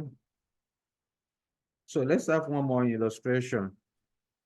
I won't solve any big question now because of time. I don't want to solve question we won't be able to complete. So let me see. Let's go to illustration number 3. Yeah. Let me see. What are the requirements? So let's solve this illustration number 3, please. Okay. Open to the material. Illustration number 3. Tonkolo Nigeria Limited is an engineering company that specializes in building engines for grinding machines. One of the components for building these engines is sourced from Akpan Nigeria Limited, a company in the same group with Tonkolo Nigeria Limited. Each component is being transferred to Tonkolo, taking account of Akpan's opportunity cost of the component. The variable cost of Akpan is 280 Naira per component. A prospective customer has approached Tonkolo to submit a quotation for a contract to build a new engine. This is a new customer to Tonkolo, but directors of Tonkolo are keen on winning this contract as they believe that this may lead to more contracts in the future. As a result of this, they intend to price in the contracts using relevant costs.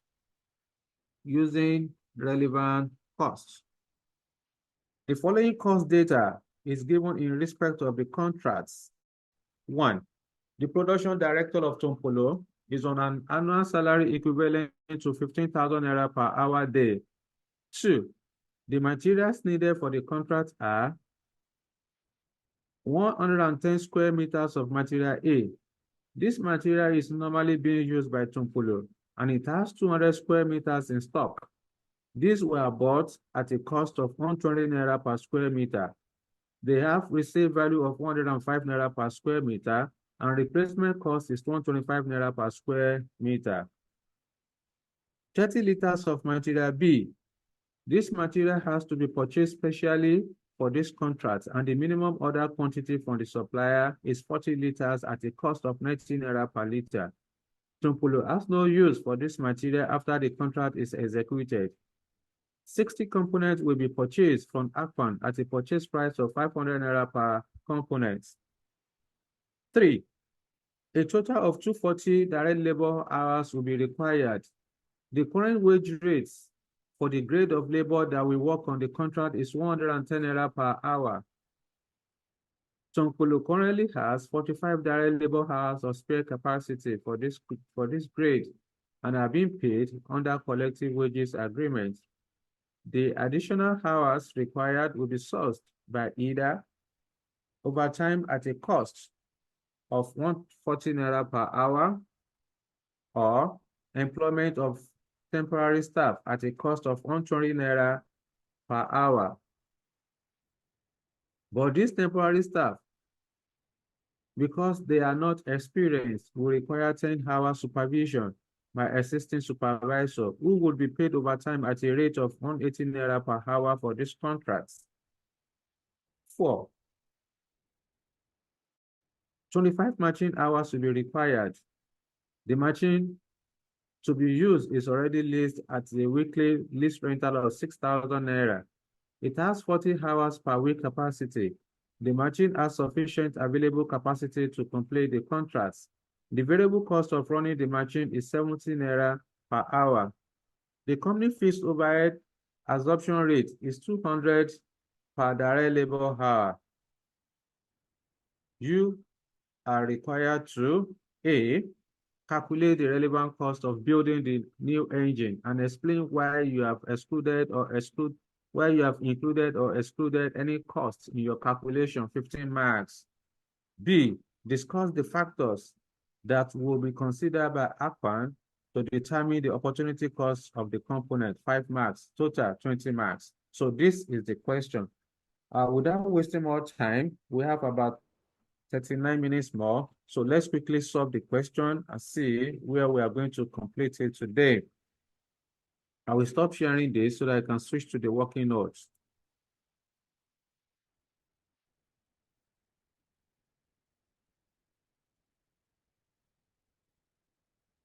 Okay.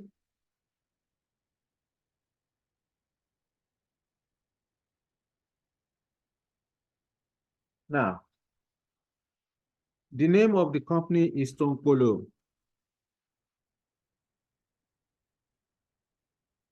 Limited. Number A1. What are we asked to do in A1? Examiner asked us, you are asked in the question to calculate relevant cost of building the new engine. That's the requirement. So I will then come here. I will say calculating relevant cost.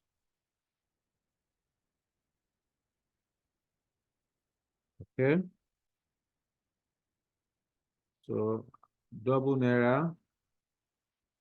Now remember what I told you in the first illustration. Whenever you want to calculate relevant costs, the question must be solved from the additional information. Therefore, let's go together and read the additional information given. We are told that the following cost data is given in respect of the contracts. Number 1, production director of Tonkolo is on an annual salary equivalent to 15,000 naira per 8-hour day. Now, let us solve down before we move to the next additional item. Production director salary. I need you to unmute yourself and tell me, production director salary of 15,000 naira per day, is it relevant or irrelevant? Let's contribute. Irrelevant. Irrelevant. Why is it not relevant? Because it is fixed. It's sunk. It's not a So sunk it's cost. historical. It's historical. It's not historical. I know Whether the project is there or not, they will incur that cost. It's fixed. It's fixed. It's fixed. It's fixed. yeah, of course, it's a fixed cost. As a result, it's not relevant. One Hello, of you sir. just yes, talk to me. Yeah, it's irrelevant because it's already on the payroll of the company, it's a staff, so that's Yeah, why it's irrelevant. yeah, it is not relevant because the production directors will be paid irrespective of whether this project is undertaken or not. You must pay the production director. What that means is that the 15,000 naira per day is irrelevant. You ignore it. It's not relevant. All right. Thank you guys for your contribution. Move to number 2. The materials needed for the contract are 110 square meters of material A. This material is normally being used by Tombolo, and it has 200 square meters in stock. These were bought at a cost of 120 naira per square meter. They have resale value of 105 naira per square meter, and replacement cost is 125 naira per square meter. So without wasting more time, in this bullet points 2, you are told that the contract will require 110 square meter, even though the company has about 200 square meter in stock, which was bought for 120 naira originally. So we are now told further that the material has a resale value of 105, and there's a replacement cost of 125 per square meter. Quickly, within 1 minute, please, if you want to talk, you mention your name, and no other person should talk when another person is talking. All right. So you mention your name, and then you give the solution to that. So what are we supposed to do? Yes, we have 120 naira per square meter. That's the original price of the material in stock. We also have resale value of 105 naira. There's a replacement cost of 125 naira per square meter. Based on my initial explanation to you earlier today in relation to relevant cost for material, when I talk about current purchase price, disposal value, then historical cost. So use that principle that I explained earlier today to give me answer to this. Who is talking? Talk to me. Talk to us. Anybody?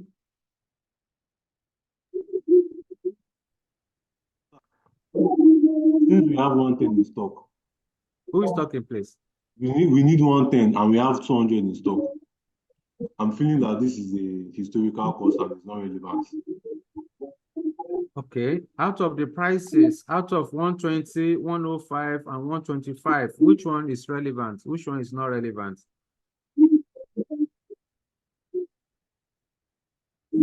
Okay, sir, the 125 is relevant, the replacement cost. Okay. 105 is also relevant. The resale value. Okay. 120 is irrelevant. Okay, fantastic. It is true that the 120 naira per square, please mute yourself, mute. It is true that the 120 naira per square meter is irrelevant because the material of 200 square meter you have in the stock was purchased at 120 naira per square meter. So that is a sunk cost. The 120 naira is a sunk cost. You also told in that paragraph that the material you have in stock, that 200 square meter that you have in stock, have a resale value of 105 naira per square meter. Again, the 105 would have been relevant if we are told in the question that the material is no longer needed and will be disposed. Therefore, the 105 would have been a saving. But in this question, you are not told that it is going to be sold. Therefore, the 105 is not relevant, you ignore. So you are now told that replacement cost of 125 naira per square meter. It means that for you to buy the 110 square meter of material A, you are going to buy it at the current purchase price, which is the replacement cost of 125 naira. So out of the 3 figures given there, you are going to buy it at what? Only 125 naira per square meter is relevant. Every other ones you ignore. Please, I remember I mentioned it to you earlier today. Any material you have in your store is irrelevant because you have already purchased it. So the 200 square meter you have in material in stock, forget about it. That means it's not going to be needed because it is assumed that once you are given a replacement cost or current purchase price, it is assumed that the material will be replaced. Therefore, it means we are buying the 110 square meter. We then proceed. Let's go and put it down, please. I will come here. I will say material.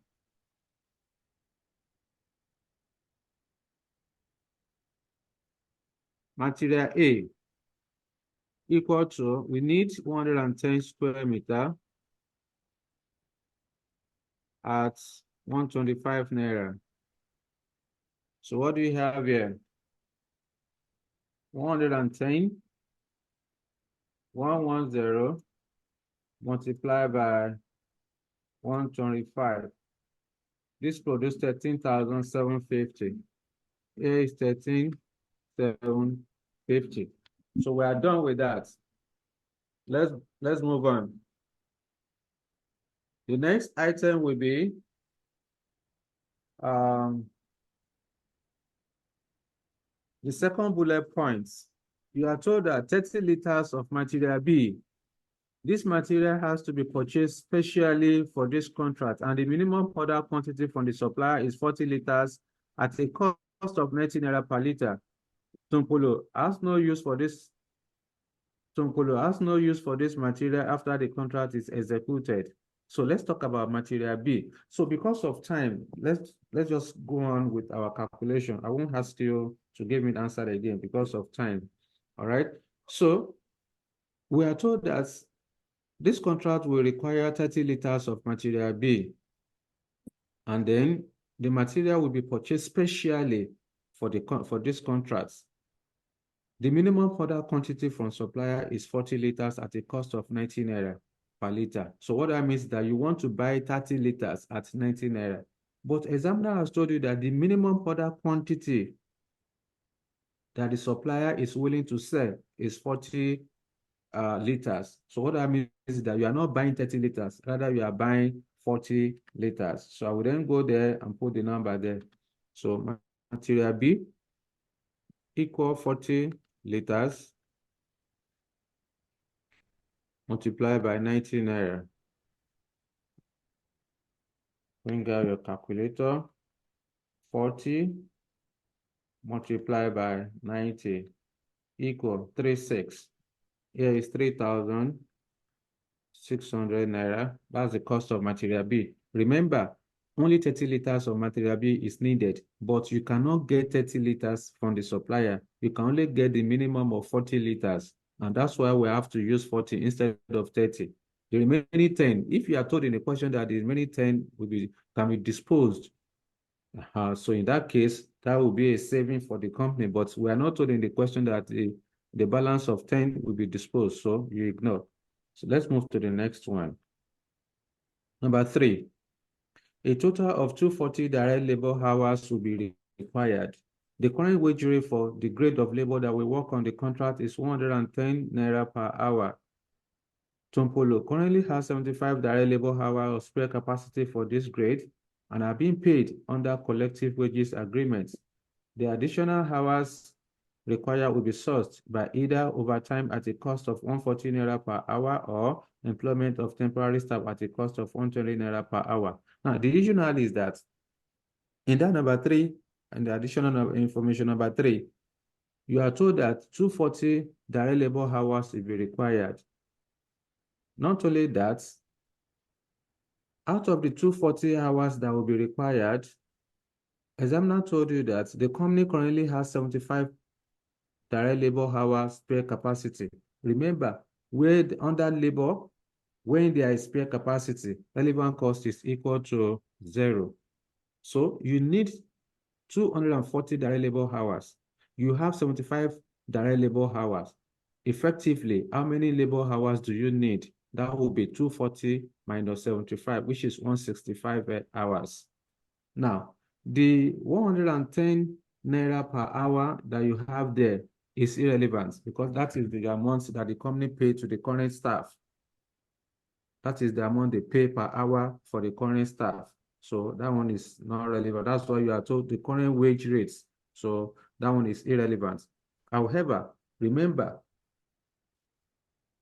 where at full capacity, where additional cost will be incurred, that it is the extra cost, extra labor cost that the company will incur that is relevant. So that's why the examiner is now telling you here that the additional hours required will be sourced by either what is the additional hours required, 240 minus 75, that's 165. So you can either spend overtime, the company will incur overtime cost at 140 naira per hour. So without wasting time, let's go and put it there. I will say labor.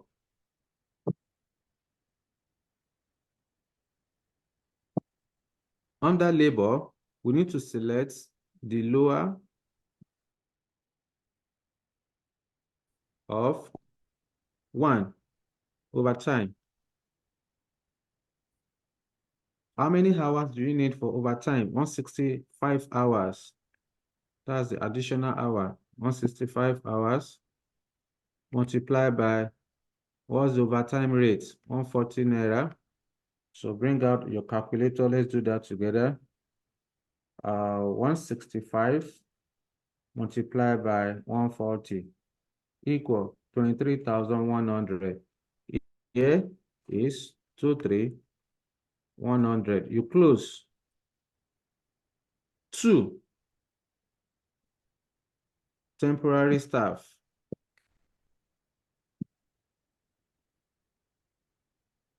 So employment of temporary staff. If you employ temporary staff to do the work, the additional hours required is 165 hours. At what price? We are told that at 120 naira per hour, employment of temporary staff at 120 at a cost of 120 naira per hour. So let's multiply that with 120. So 165 multiplied by 120 equal, that's 19,800. 19,800. In addition to that, you are also told that because the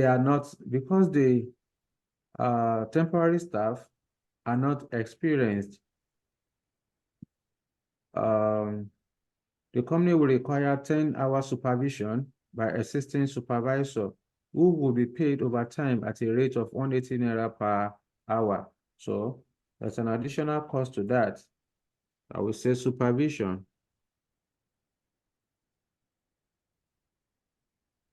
Supervision is equal to 10 hours at 180 naira. That's 1,800. When you add the two together, that will give us 21,600. So under labor cost, we are going to select the lower of overtime of 23,100 and the cost of employing extra staff of 21,600. Since 21,600 is lower, then you now pick 21,600. Okay, remember, every company wants to minimize costs, and that's why we are picking the lower of overtime and temporary staff.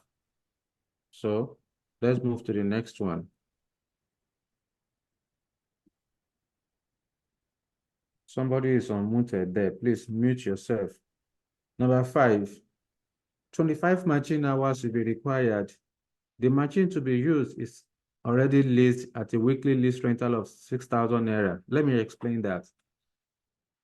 Any lease renter, lease is a committed cost, meaning that whether you execute this contract or not, the company has already leased the space. Therefore, it is irrelevant. This machine has already been leased, so it's irrelevant.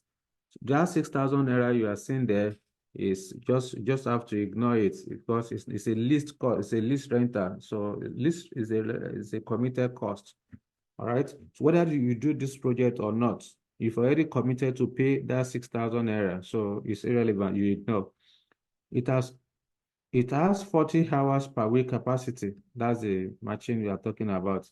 The machine has sufficient available capacity to complete the contract. Okay. The variable cost of running the machine is 70 naira per hour. So that variable cost of running the machine is relevant. We have to account for it. Therefore, I would then say machinery,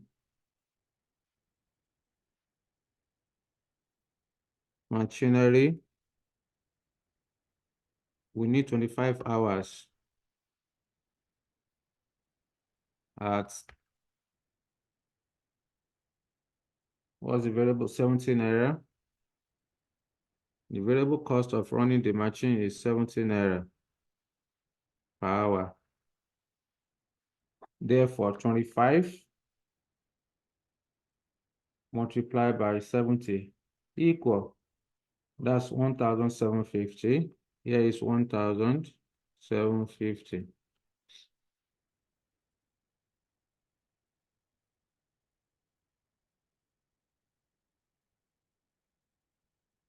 Okay.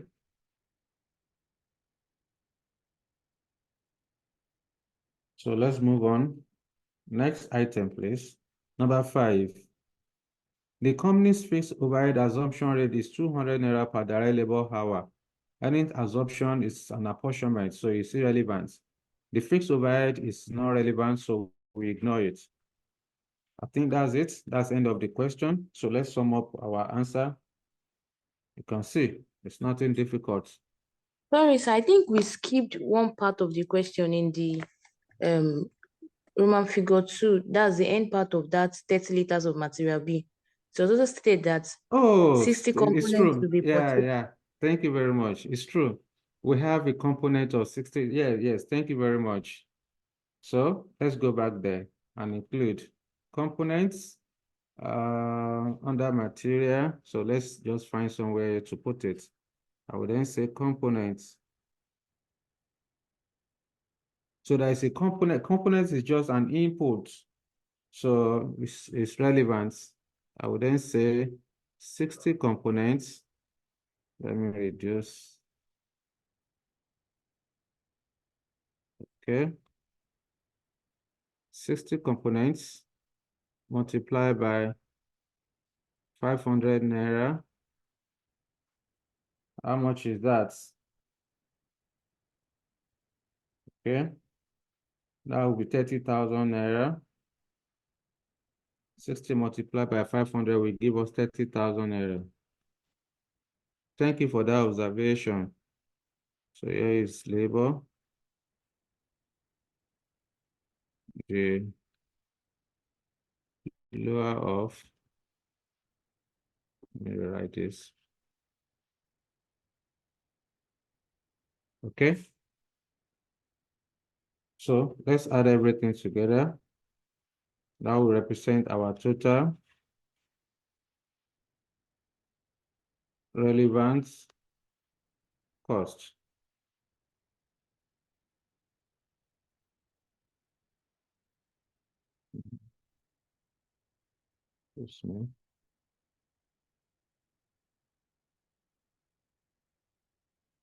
Okay.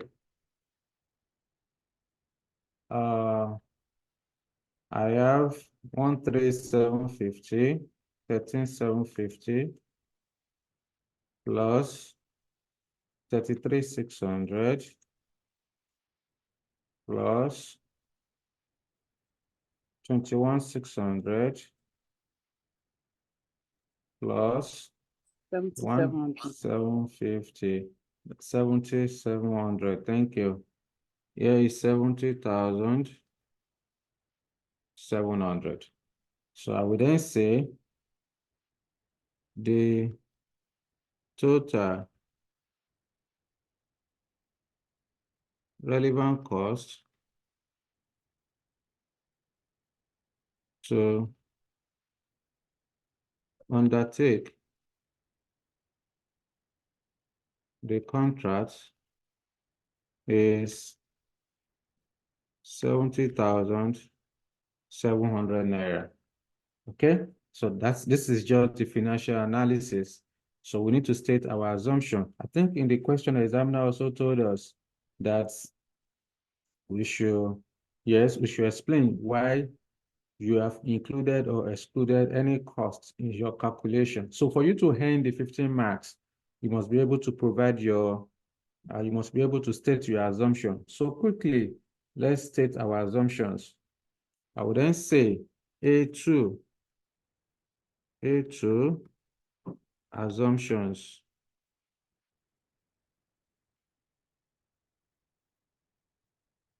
The calculation above is based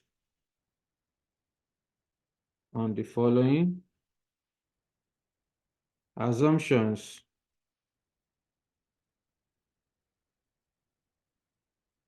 One, Roman figure 1. Let's go back to the question and see. Under Roman figure 1, we have production director. We are told that the production director of Tompolo is on an annual salary equivalent to 15,000 naira per 8-hour day. So we said that is irrelevant. So I would then say production director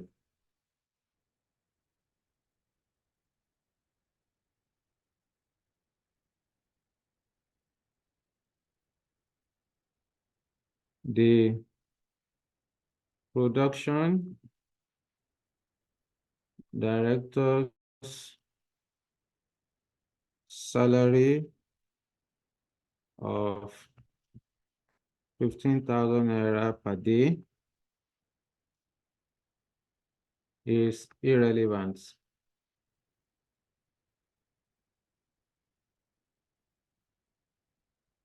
Is irrelevant because the director will be paid irrespective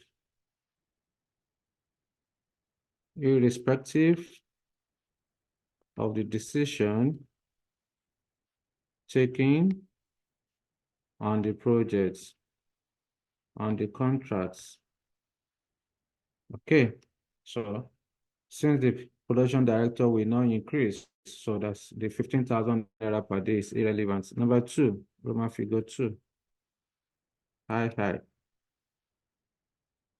Let's go back to the question. Additional information number 2. We have material A and B. We are told that material A, 110 square meters of material A. This material is normally being used by Tompolo and it has 200 square meters in stock. These were bought by Tompolo.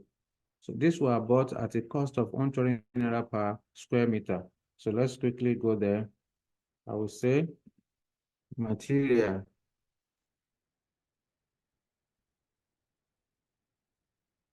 the cost of material A of 120 naira per square meter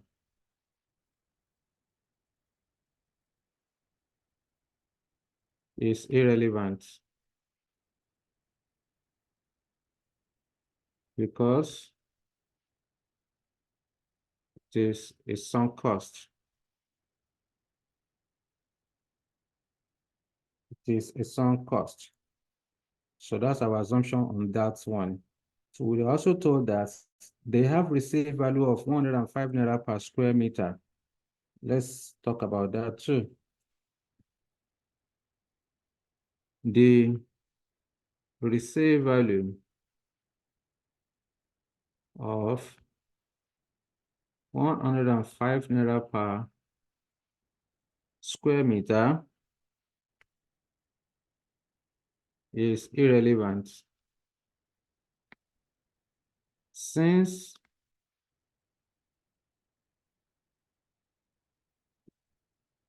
it is not clear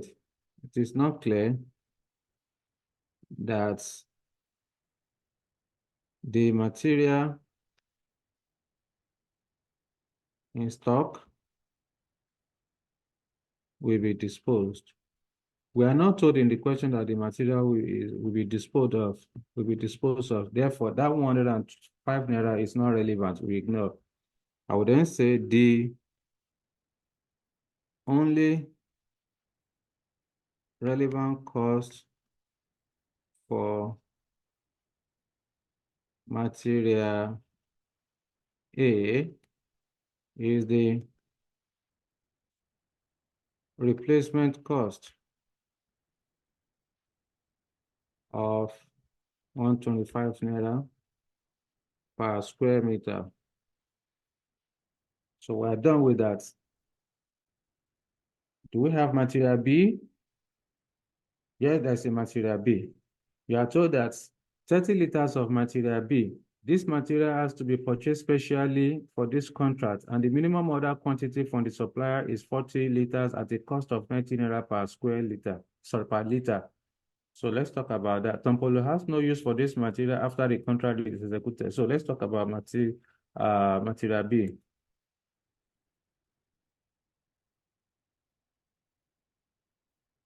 In addition,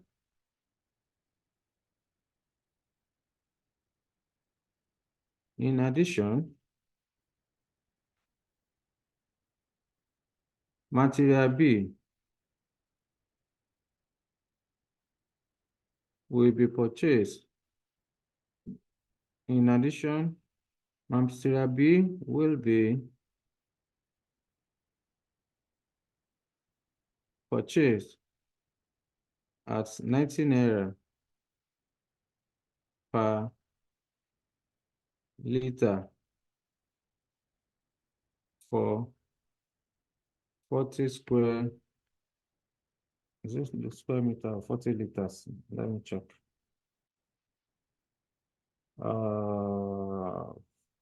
Yes, 40 liters. In addition, material B will be purchased at 90 naira for the 40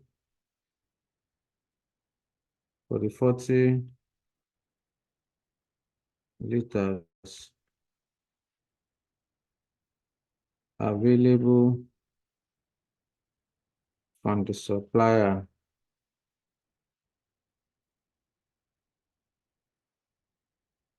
Even though only 30 liters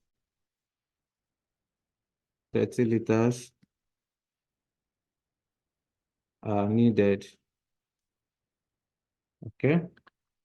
Then we also have components. We are told that 60 components will be purchased from Akpan at a price of 500 naira per component.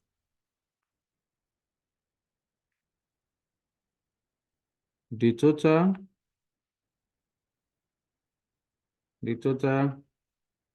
relevant cost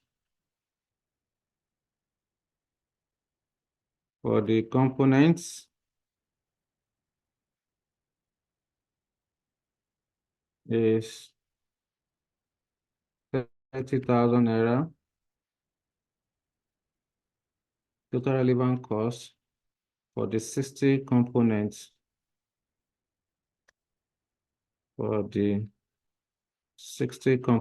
is 30,000 naira.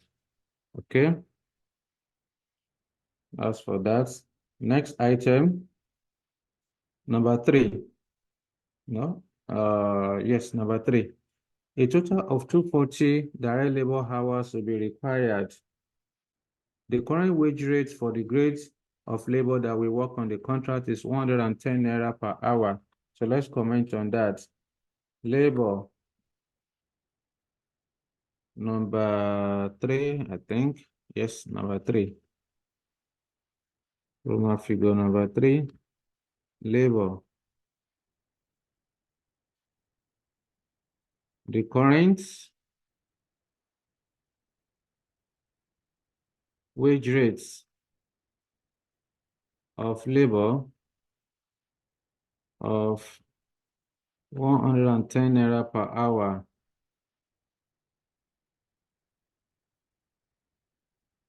is irrelevant. It's irrelevant because the employees let me go back to the bullet points.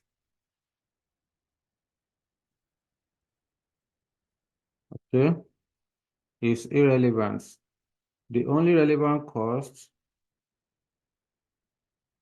is irrelevant, The only relevant labor cost will be the additional hours required. Let me see how we can frame that. Remember, we have 75. The only labor cost will be 240 minus 75. Okay, let's frame that. The only relevant labor cost will be the lower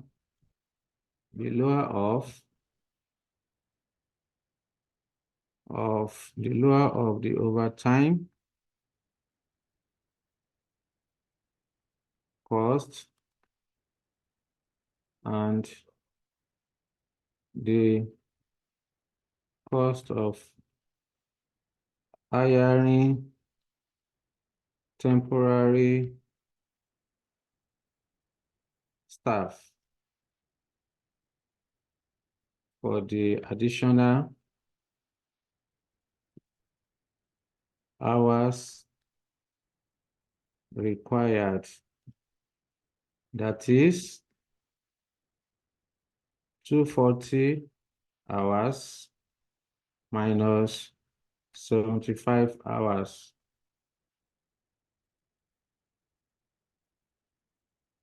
Okay. So, full stop. I would then say since the cost of hiring temporary staff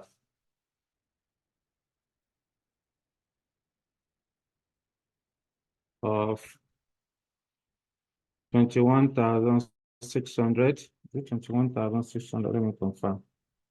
Yeah, let me confirm from up there.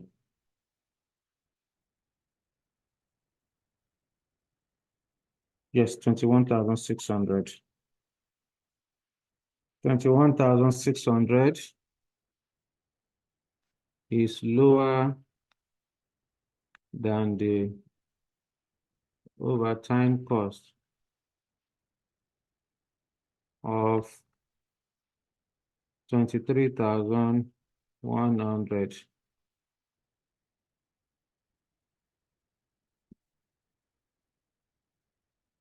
The cost of the temporary staff has been included in the contracts. Okay. So let's move to the next one. Machinery. Under machinery, we are told that 25 machine hours will be required. The machine will be used. The machine to be used is already leased at a weekly lease rental of 6,000 naira. Let's talk about that. Machine. Number 4. Machine. The machine lease rental. The machine lease rental of 6,000 naira is a committed cost and therefore irrelevant. The only relevant cost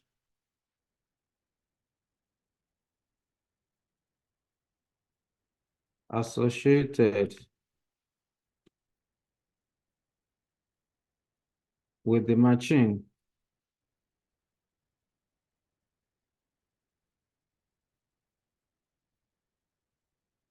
is the variable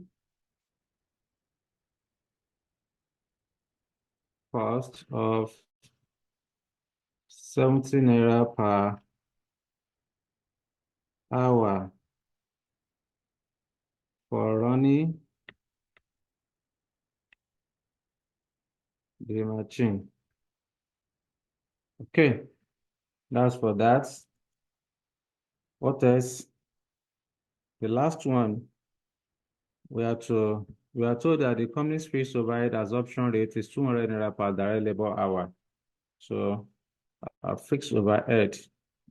Number 5, fixed overhead. The fixed overhead absorption rates of 200 naira per direct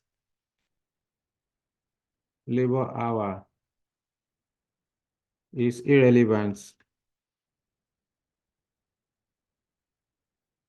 because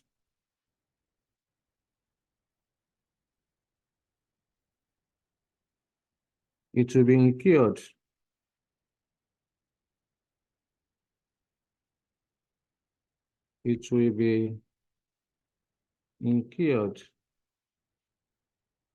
irrespective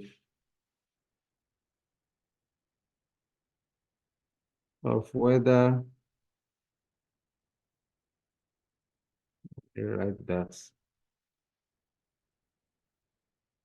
irrespective of whether the contract is undertaken or not. So that's it. So we have stated our assumptions. This is what the examiner asked us to do. And once you do this, you are going to earn your entire 15 marks on that question. So this is where we are going to call it today. And let me hear from you, please. Any questions so far on the second illustration we've had? Any question? Sir, please share the working notes, please. Oh, I did not share the working notes. Do you mean working notes or the question? Like the working notes, so I can look at the assumptions again. Oh, okay. Oh, which one am I sharing since? I thought I was sharing the working notes. No, I mean share it like after class, like Oh, working. after. Oh, okay. No worry. Of course, I will do just that. I will do just that. I will do just that. So, yes. Any other question for me so that we can call it a day? Some of you has already disappeared. Okay, no worries. But Abiodun is still on. Pascal is on. Tony is on. Chidinma is on. Emmanuel is on. Elizabeth is on. Imem is on. Esther is on. Funke, Gabriel, Osana, Chinedu, Samuel, Ari is on. Victor, Yinka is also on. Okay. All right then. So in the absence of no further question, this is where we are going to call it a day. By the grace of God, in next week, we are going to meet again to complete this topic. Then I will introduce you to short-term decisions. So I will give you an assignment, which I will share with you separately after today, and so that we submit not later than today is Monday, not later than Friday. You must submit your assignments that I want to give to you. But in any case, you are going to have Mr. Shiwaju on Thursday for another class on performance management. Thank you guys for your time and understanding. See you next week by the grace of God. Good night. Thank you, sir. Yes, sir. All right.